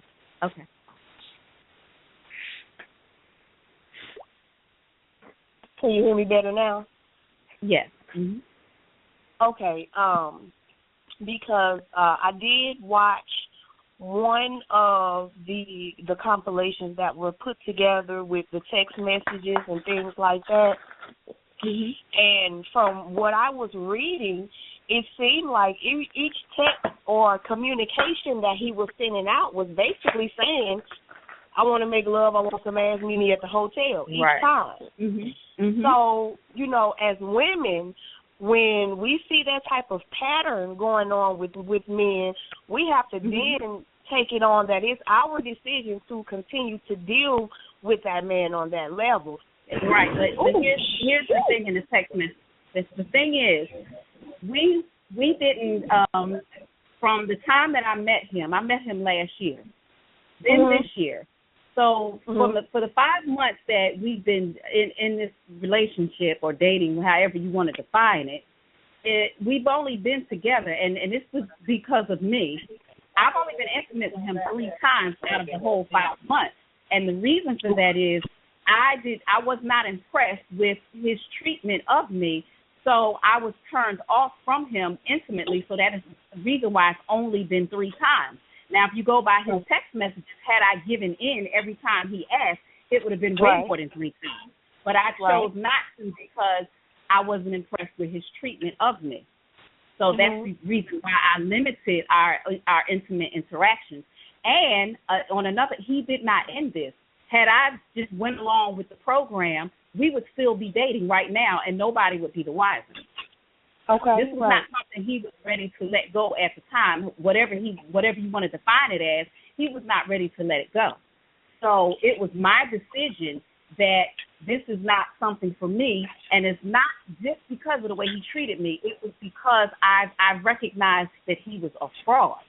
That's what turned me completely off from him. So when I see people say I should have been honored to be with him or I should have been honored that he liked me, no, that's the other way around. He lacks what they think he is. So I regret. I feel like, I really made a huge mistake. I feel like Jada Pinkett did in the movie Set It Off when she watched, when she took a shower, when she dated the guy for the money and she felt so dirty. That's how I felt once I realized who he really was. I felt dirty and filthy but you weren't doing it for me. Yeah, but you weren't doing it for money per se. You were doing it for a relationship. No, this is what I'm saying. I just used that as an example of how I felt once I learned who he really was. So that's just an example. That's totally separate. I was just trying to give you a feel of what I felt like and what made me not want to be intimate with him anymore. So was he selling you this dream that he wanted to be in a relationship with you, that he was trying to be with you, and this was going to go further in the midst of this 5-month escapade? Well, he called her wifey, so I mean, it certainly seemed that way. He liked me, but I wasn't trying to put on pressure. See, that's another misconception. I did not pressure him to be in a relationship with me. I don't pressure men to do that. My pressure with him was, you need to treat me better than what you're doing. And see, this is what led to me finding out who he was, because of his treatment of me. It raised suspicion, and it caused me to look deeper at who I was dealing with, and then that's how I found out he was a fraud. So his treatment of me is what led to me starting to follow his social network and to pay closer attention to who he really was. Had he treated me better, I would have never really paid closer attention and dug deeper. So the fact that he did not want to let it go and he was willing to continue to see and let it grow into whatever it was going to be made me get more serious about, well, let me really check this guy out. So that's what happened. It one thing led to another. Okay, we're gonna let another caller in. Okay. Okay. Caller with the last three digits 3064. You're on. Would you like to ask the question?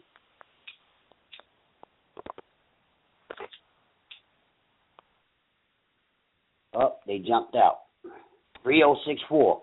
Would you like to ask a question? Okay, they don't. Okay. Caller 6442.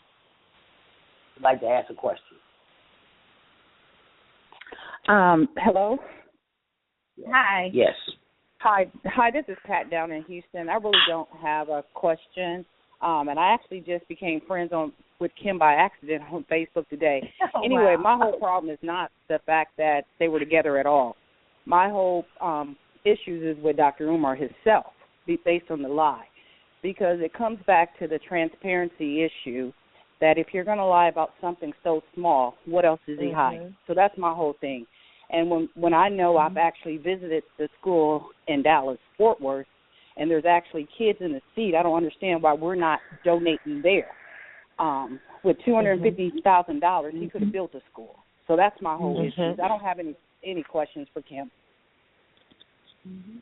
Okay, well, thank you for your opinion. All right, thank you. We're going to let another caller in. Yes, caller 5726. Would you like to the question? But I'll just say what I had to say. Okay. You don't have anything to say? Okay. Okay, we're going to let another caller in.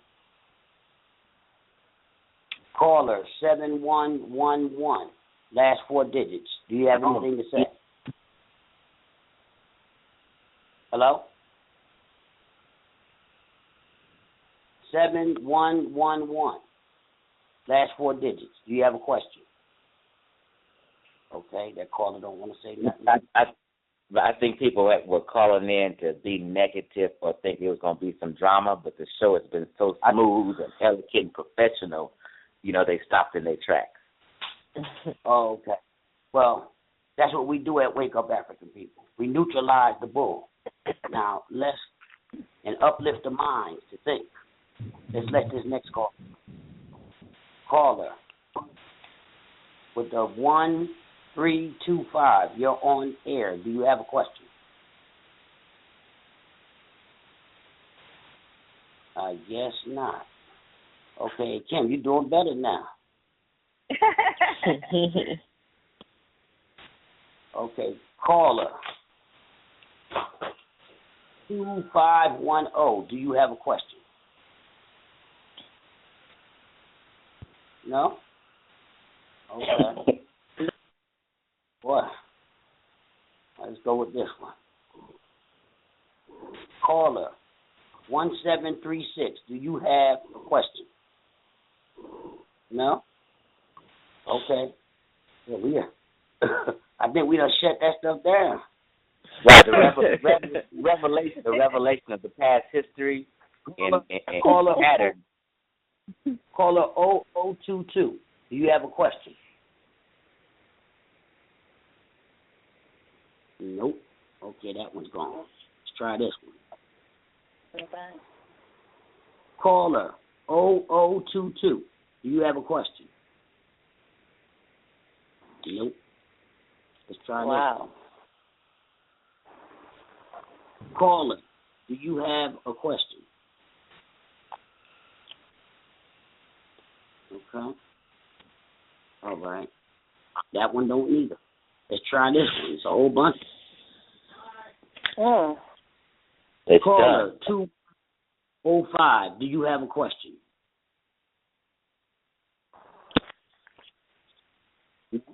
Okay. All right. Let's go here. Caller 5397. Do you have a question? Hello? Nope. Okay, let's try another. Caller 3801. Do you have a question? 3801? Nope, that one doesn't. Okay, let's go to this one. Caller 2713. Do you have a question? Hello? Not that one either. Let's try another one. Caller 6854. Do you have a question? Nope. I just read a comment that a caller said she was disconnected or that her call timed out, so that might be happening to people. Oh, let me see. Okay, let's do this. Okay, that one's already in. Okay, here go one right here. You're going to like him. Call 7598. Do you have a question? Hey, my brother Arthur, how you doing? What's up, brother Chief? Arthur? Yeah, how you doing, brother? Long time, man. You know, I want to apologize. Okay, I'm sorry, brother. It's been a long time. It's good to hear your voice. Yes. Yeah, I want to apologize, Sister Kim. I was on the show the other night. They chimed me in, you know, and I didn't hear all of her comments, you know. But I have to say, hearing my sister speak, she's brilliant. She sounds like she could be a leader to black women. I called in the other night, and I didn't say anything negative about calling out your name. I was just saying that our relationship was a big deal. But my thing is, you all are impressed with your slave master. I'm saying you, but we are impressed with what the slave master is giving you. Anytime a Negro got a degree, you want to run out and support him. What is he telling you that's new? You know, these people are devils. We need to separate, have a nation we can call our own.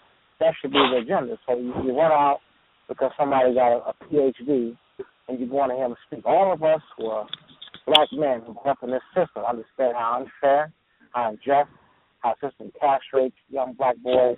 We have to pay Umar Johnson $5,000, $6,000, or $7,000 to fly him in here and speak about what? We're too lazy and too comfortable in our slave master's house and want to have something for ourselves. We're too lazy to really want to separate. So we want to, you know, find reasons to stay here and placate to the system. Now, I'm about slave separation, and I have to say, I did some research on the school when it first came, you know, started hearing about it.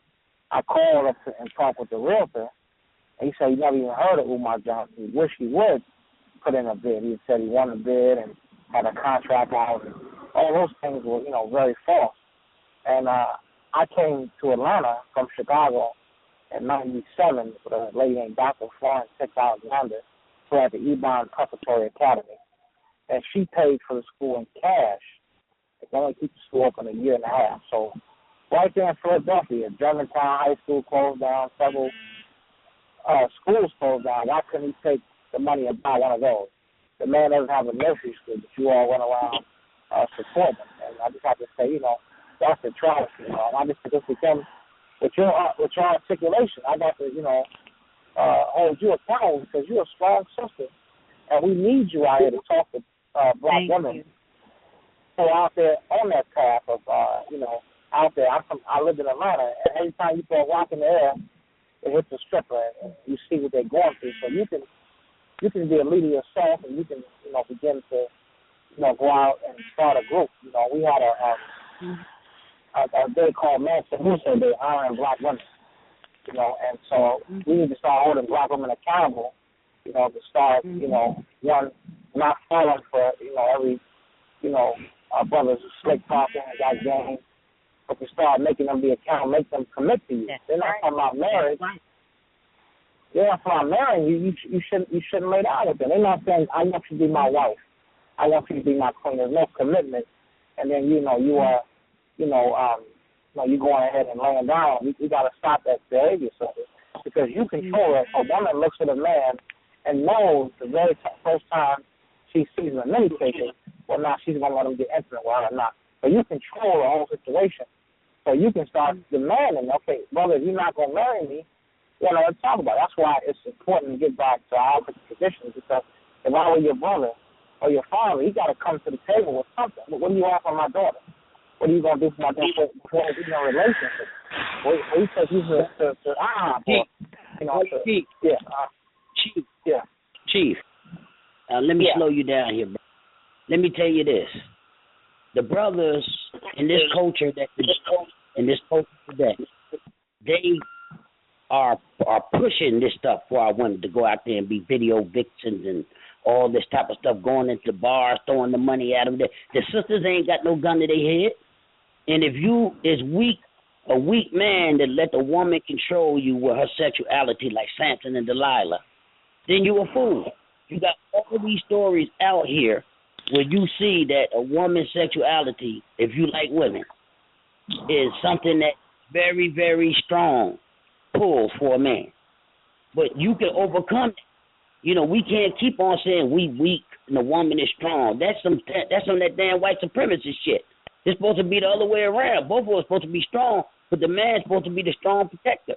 But if you that damn weak, some coochie can make you turn around and change your mind and rearrange your whole thinking pattern, then you ain't no leader, you ain't even a man. Because a feminine principle don't make you no man. It creates you as a man, but you got to go amongst men, become a warrior, man, and protect them. No question. I'm not saying that men are supposed to be weak, but I'm saying our sisters got to start. You know, all times you see, I've seen it so many times. Can he address this phone? The men got to start. The men got to start. Can I interject for a second? I hear what he's saying. I know what you're saying. You're saying that women have to start demanding that men respect them and treat them a certain way. Otherwise, they're out the door. Now, just imagine if every woman would be that way, they couldn't run to the next woman. Like, see, with me and Umar, he's going to run to the weaker woman now, and she's going to allow this because she gets to be with Umar. And this does not help our men as a race. If every woman would hold these men to a certain standard, it would make them raise their character and start treating black women the way we expect to be treated, instead of being able to run to the next woman who's going to tolerate it. Yeah, that's right, sister. And the men, we got to start having men in Africa. We got to come for my daughter with your delegation. We got to oversee your courtship. We got to get back to that. And I'm saying that, and women sometimes, we can black queen, Nubian sister, which is all true. I'm all for that. But a lot of sisters, they have a nicer guy. He'll be the flower banging, I love you, queen, and all this, and all that. And guess what? That's the ones that all times get taken advantage of and get ran through. But the one who don't care, he don't really care. He the player pimp type. That's what a lot of sisters, are attracted to. Hold on, brother. Can you adjust your phone? It's really muffled. Yeah. You're muffled. On the radio show, you got to make sure you're clear. I said a lot of. No, we heard you. You're not repeating. You just. Is that better? No, but we get a little better. We get your point, brother. Though. So can I would also like to say to him that you made, I don't know, I absolutely respect your opinion and your position, but you made a lot of felonious assumptions in there. I never went to see Umar or even listened to, was drawn to the message because he had a doctor in front of his name. It was the message. The brother absolutely speaks a good one. He talks a good one. And secondly, I want to say that as black people, if someone misrepresents themselves, I'm not going to hold myself accountable for that. I'm not going to do that.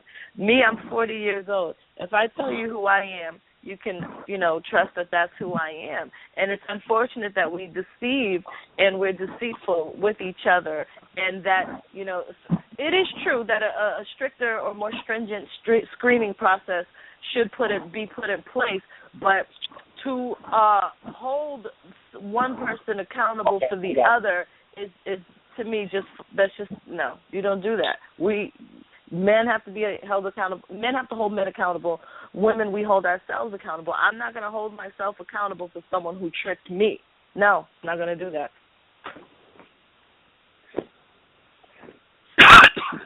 Because the other person is not trying to hold herself accountable. They're trying to hold the female accountable like she was all by herself. That's she what put a I'm gun saying. And that's really showing that you're not a man. Your tail is between your legs, and you acting like a damn puppy. You know, not even a full grown dog. You know, so the thing.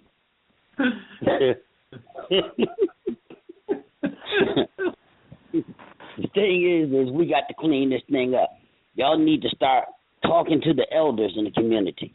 And if you got an elder that's come type of plan and he don't have no body of people built around it to help him to be accountable, to make him sure that he's accountable, run away.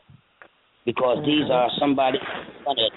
I mean, their intentions may not be to steal at first. But once that money start rolling in, you broke and you ain't got no money, you ain't never really seen no money, you get real, the evil will come out. And and many men, it ain't just these particular men, it could be anybody. Temptation is a motherfucker. And you got all this money coming in every day. And you can fly to Africa, you can fly to Asia, you can go everywhere, you can talk shit and act like you a big shot, just like people do in the hood when they get money. They turn on everybody. I want to move with the white folks. You know what I'm saying? You got some black leaders. They was black leaders and live up with white folks in the damn white neighborhood. You know? So, I don't want to call no names, but you kind of know what we're talking about. In Hyde Park. So the thing is that these black leaders, so-called leaders, have been robbing and ripping and robbing our people for the longest. All kinds of stuff is going on now. Some of them is even letting homosexuality and preaching it and pushing it because they done joined white supremacy. But that's what happens when you get all this money. It's temptation because this whole American thing is built up on temptation. To have, to want, to buy, to consume, to want to be, to want to be famous. And it's really got our people insane. So we need to get out of this. I'm Malcolm X. We arguing all the time about I know this and you know that and all that. It's a whole waste of time. Our energy is being full of the white man's watching it like a cartoon, and I bet you they rolling on the goddamn floor watching dumbass niggas. Now, rolling on the floor. You know they got cameras everywhere. They watching the niggas is out here that we call unconscious, and at least they out here together. You know, in the hood, little gangs and all that, and the Bloods and the Crips and all that, but you got the so-called conscious community you can't even get together because you too busy being, YouTubed out and Facebooked, drove insane because you arguing all day and ain't doing nothing. I done invited a whole bunch of people out to the UNIA on Facebook. Come on out, let's organize. They ain't thinking about no organize. They're organizing their videos and their doggone YouTube account. So they can play back to back to back. So they can sit home and feel like they with Malcolm X. Or feel like they marched with Martin Luther King. Just by through the video. They might even be sweating about the damn video like they really marched. You know what I'm saying? This shit is all went digital, baby. We got to get out of this shit. I'm telling you. It's all digital now. This is a digital movement, and it's like The Matrix, like that movie that the black woman wrote. It's really like that now. So we got to straighten this out. Anybody that listen to this show, you need to start studying for yourself, thinking for yourself, joining the people in your community, because you don't need to be paying for a school that's going up in Houston one day and Africa the next day and Detroit the next day. The schools have been in so many different places. And one sister called me and told me that it was supposed to be in Ontario, and she can't even get through to them about the money they gave to them. So the thing is we got to stop this before it happens. And you can't, if y'all fools is giving them the money, y'all can't be mad if he's stealing the money because you ain't putting your money into nothing smart. The white man don't go down to Wall Street and just throw his money in any damn stocks and bonds. He makes sure he gets him a stockbroker that knows the stock market, so he'll make sure that he put his stuff in something that's going to yield some value. Now, if I had $100,000, I wouldn't even want it myself because it's too much temptation. But if I did have it, had people with me, we will put it in the stock market and let the money grow. Put it in the damn stocks and bonds. Why you got it sitting in a doggone pay-go account? You know, one day you might not have no money. I need some gas. So you go and say, well, I ain't going to miss this. I put a little gas in the car. So the next day, you look in your refrigerator and it's empty. Damn, I ain't got no regular job, but I ain't got no food. I'll take a little bit more money and put something in that they ain't going to worry about that. So it goes from small stuff to now you flying with the money. You going everywhere with the money. You tricking with the money. I mean, you doing every type of thing with the money. It started out small. You just took a little amount and said, I'll put it back. Because you have no checks and balances on you. Nobody to check, nobody to watch you, and that money there. Who wouldn't? I would hope that I wouldn't know. But I don't even want that burden on me. That's crazy to even put that on yourself. Think you're going to survive it. Like you are super God, Superman, that you don't have no type of weaknesses that will make you take money. And there's very few people that will see you drop money and pick it back up and give it to you these days. You know, it could be a couple dollars fill out your pocket. Negro going to put his foot on it. We hope you ain't see him. You know? So we dealing with a sick people. You don't give sick people total control over nothing. You got to make sure you build like a chess game around him. You know what I'm saying? The rooks and the pawns, and you got to have all that around the king or the so-called perceived leaders or whatever. And they got to have checks and balances. Well, you don't see no checks and balances if you don't have no organization and organized. And I'm not telling you the global organized. We ain't even organizing our own communities. What the hell are you talking about global? We're going to go and organize Africa. You ain't even organized here. You're not even organizing your family. Around your family won't even organize. We are broken people. Most of people's worst enemies is people in their own damn family. And they used to didn't be like that. They put their foot on it. You remember the last show that his people promised they would draw up the papers? Yeah. That ain't. We haven't seen it paper. Only thing he came out with is that all the haters out here, anybody that questions the haters. 2005 article read the same thing. FBI, COINTELPRO agents, haters. That's what all use. That's what all of them use. They use that. Can I add something? Okay. Go ahead. Go ahead, Brother Bartley. Let Brother Bartley come in. Yeah, Brother Xavier. This is what the agents say. They reverse psychology. Yes. You know, that's all that is. Reverse psychology. They said that they're agents and they're agents, but they be the agent. Yeah. Yep.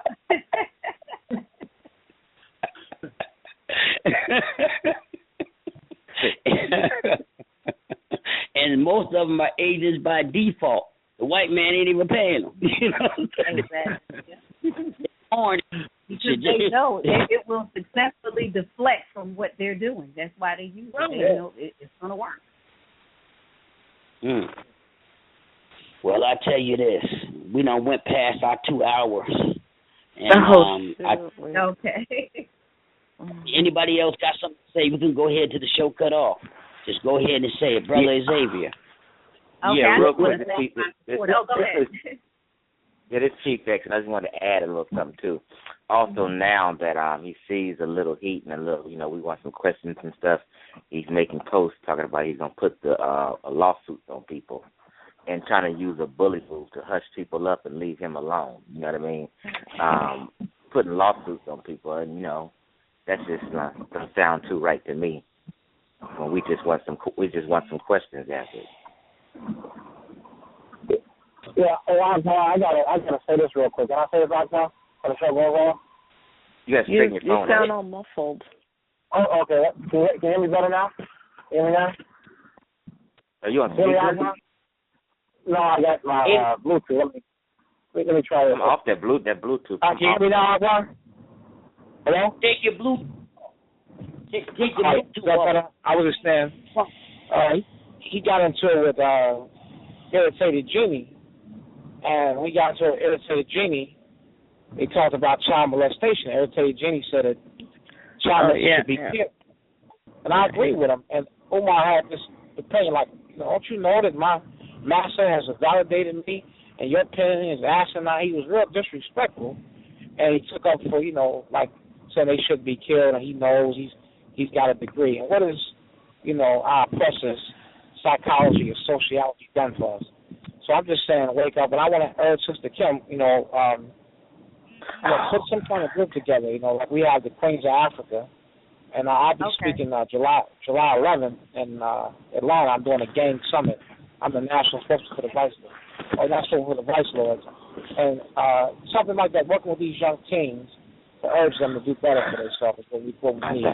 So, we try to get you the information. Hey, Brother Chief.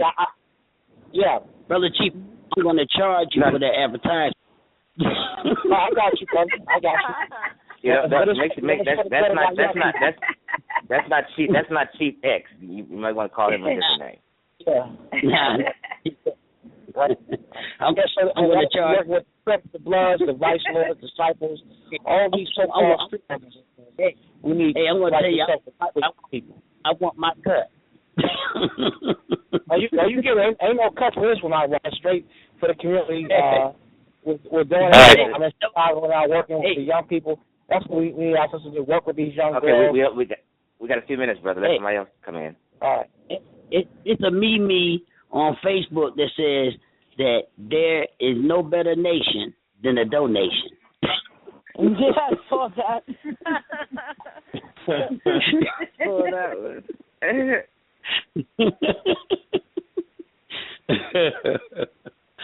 They really killing them, man. Well, I'm telling you. But he brought it on this. When you put yourself up on a pedestal like that, and you start contradicting yourself, and and this been going on so long for some school things and nobody's not even checking to see what does it take to build a school, or what does it take. And there's plenty of schools in Detroit. A sister in Detroit told me that they actually got a school down there for him to look at, but once they kept calling him, he never answered the phone. And she had met this girl that he told that was a sister, and he told her it was his sister, but the girl came back later, and she was like, I'm not his sister, and she said she basically said she was dealing with him. So this pattern for women in every city pattern, saying story, but why were people just lying on this, man? It's multiple people saying these things. It's the baby mom. It was some sister in New York, Empress there. I don't know her other part of the name. They call her Empress something. But, it's all over, and I think that more sisters are going to start surfacing when they see that the ostracation of the sisters is dying down or whatever, because a lot of them don't want to be ostracized like this sister. Well, this sister was totally drugged through the mud on the internet. People calling her whores and telling her not to open up her legs. They forget the man was there. They forget that the man was there. It don't take two to tangle, baby. You know what I'm saying? How can a sister be a slug and the man ain't a slug? You know what I'm saying? And I would never even call no sister no slug. There's some lowly sisters out here on crack and what's her name? Every time I see one, I try to lift them up. I sister up at the bottom be begging for change here in Philly. That's a big thing. They stand at the gas station in the store. And I'm change like sister. Don't use this for nothing negative. But our people are sick. We have a hell of a job, and we can't be out here being entertained by these video revolutionaries and all this stuff. We got too much grassroots level stuff to do in the street, and it's time for you to move up. If you say you conscious, that's what you're supposed to be doing, not running around following all these lecturers. Person lecture here, lecture there, battle of the lecturers. I'm battling this one battling that one, and y'all mad, fight each other because y'all two lecturers is about to fight and all kinds of stuff. They got, what's his name, Sarnetta and them up in New York, turned this thing into a real, he even said he stopped because it was crazy. I don't even think he meant to do it in the beginning, but even Sarnetta said he stopped making them kind of videos because it was a waste of time. We need to make some money. And before, I used to even watch his stuff. But since this thing happened, I'm looking through videos so I can find out what's going on before I had the sister on here. And I seen a video with Sarnetter visiting Dr. Ben. You know what I'm saying? And him and the brother, and they were saying they don't do this. No, they don't do them type. And you notice he don't put them crazy videos out like he was with this one battling this one and that one battling that one. I don't really follow him, but I haven't seen any because they be posting them on Facebook, and you can read them. This one battling the Moors, and the Moors battling the Muslims, and both of them Muslim, and it had everything but the Christians battling the Jehovah's Witnesses up there. So it's crazy. This is a waste of time and a distraction.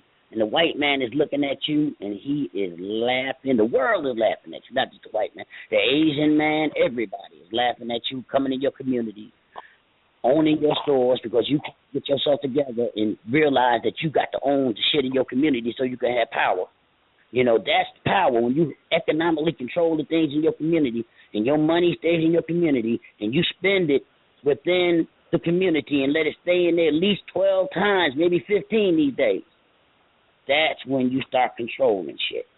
But the people got to come to you to get into the community. And that'll be the people we call the merchant class. And then the merchant class get rich and sell to somebody else and franchise and all this other stuff. And then they're the rich. Then the other ones come in. It's building like a pyramid.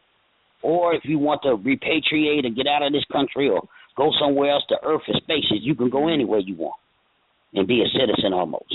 If you're upright, you ain't got no record, they won't let you leave America if you got a criminal record. That's one of the reasons I think they is giving people criminal records so the Negro can't leave. But the white man, I don't know what he'll do with the Negro. And it ain't no genocide right now. They killing black people, but they just want to thin us out and keep our numbers down because we grow too quick. But they need the Negro to fight their wars. I mean, what would a white man do without the Negro? And some people ask, what would the Negro do without the white man? I think they both damn near act like they can't do it without each other. This shit is crazy, It's like the yin and the yang, But we got to get ourselves together.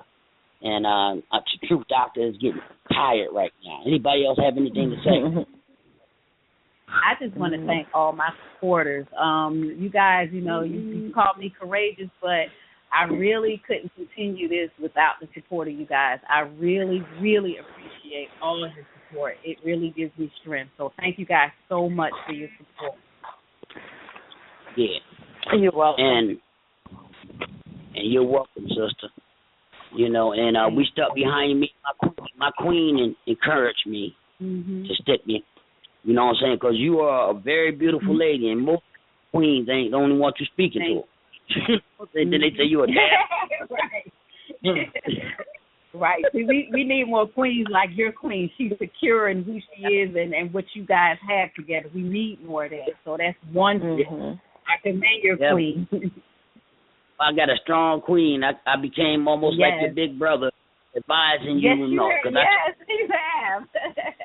Thank you. I about them shows that just want to get on there and create something to get clicks on their thing. Zero people on this. Yeah. We want to tell the truth. I've turned a lot of those people down. Yeah, they're not about the work. Brother they're not. They're not about the work.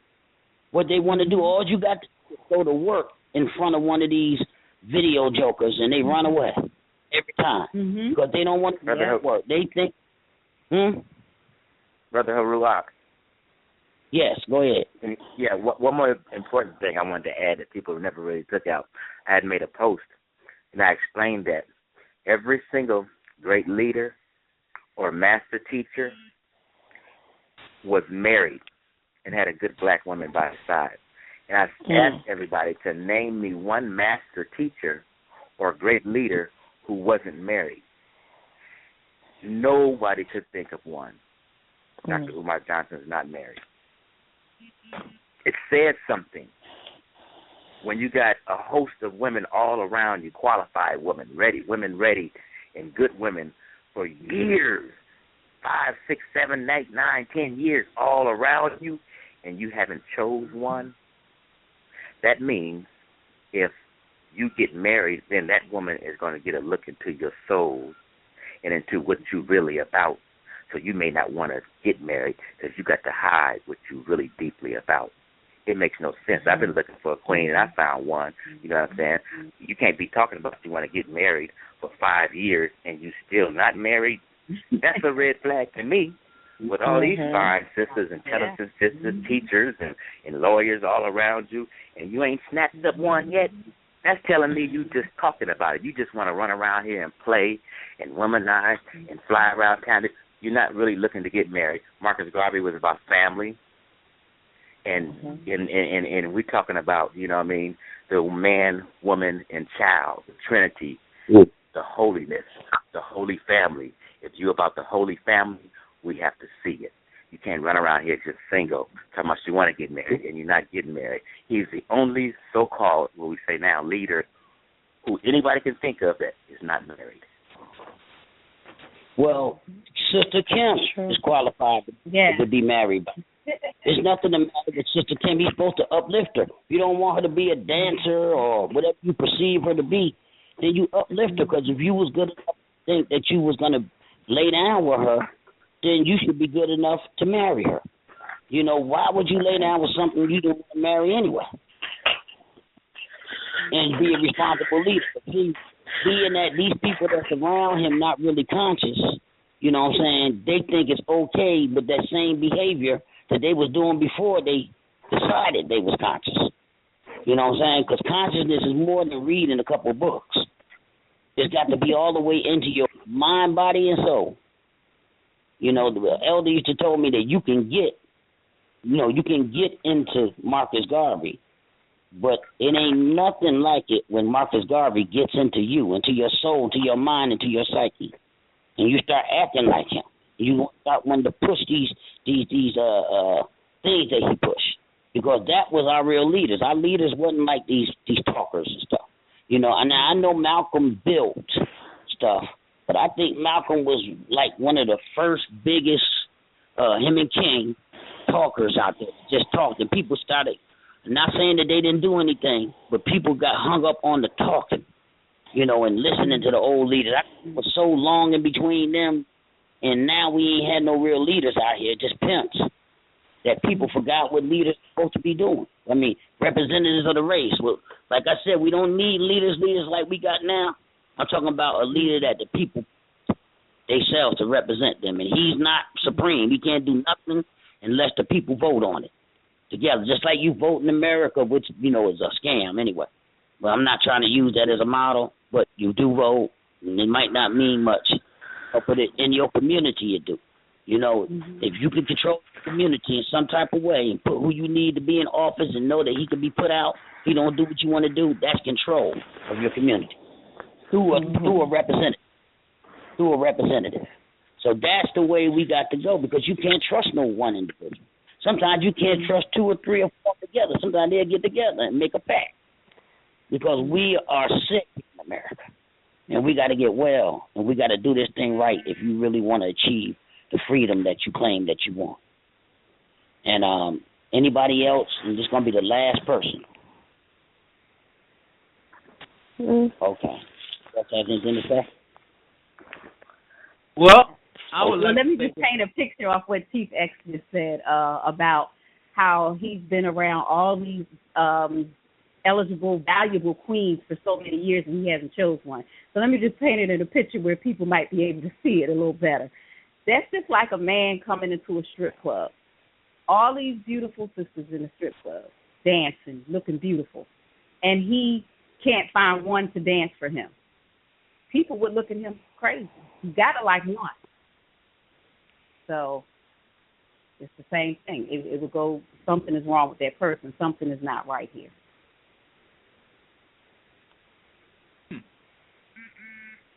Exactly. Anybody else? Well, I would like to say this. In order for us to begin changing, we have to take our children. The mothers have to raise their children into a new consciousness, a new mindset. Us grown-ups, we're done. It has to come through the children. It has to come through the mother and the child. So anything else, I mean, you know, we just we're in an illusionary state right now. But it has to come from the mother and the child. The children have to be brought up in with the values that we instill in them. And that's for black power, black nationhood, and black government.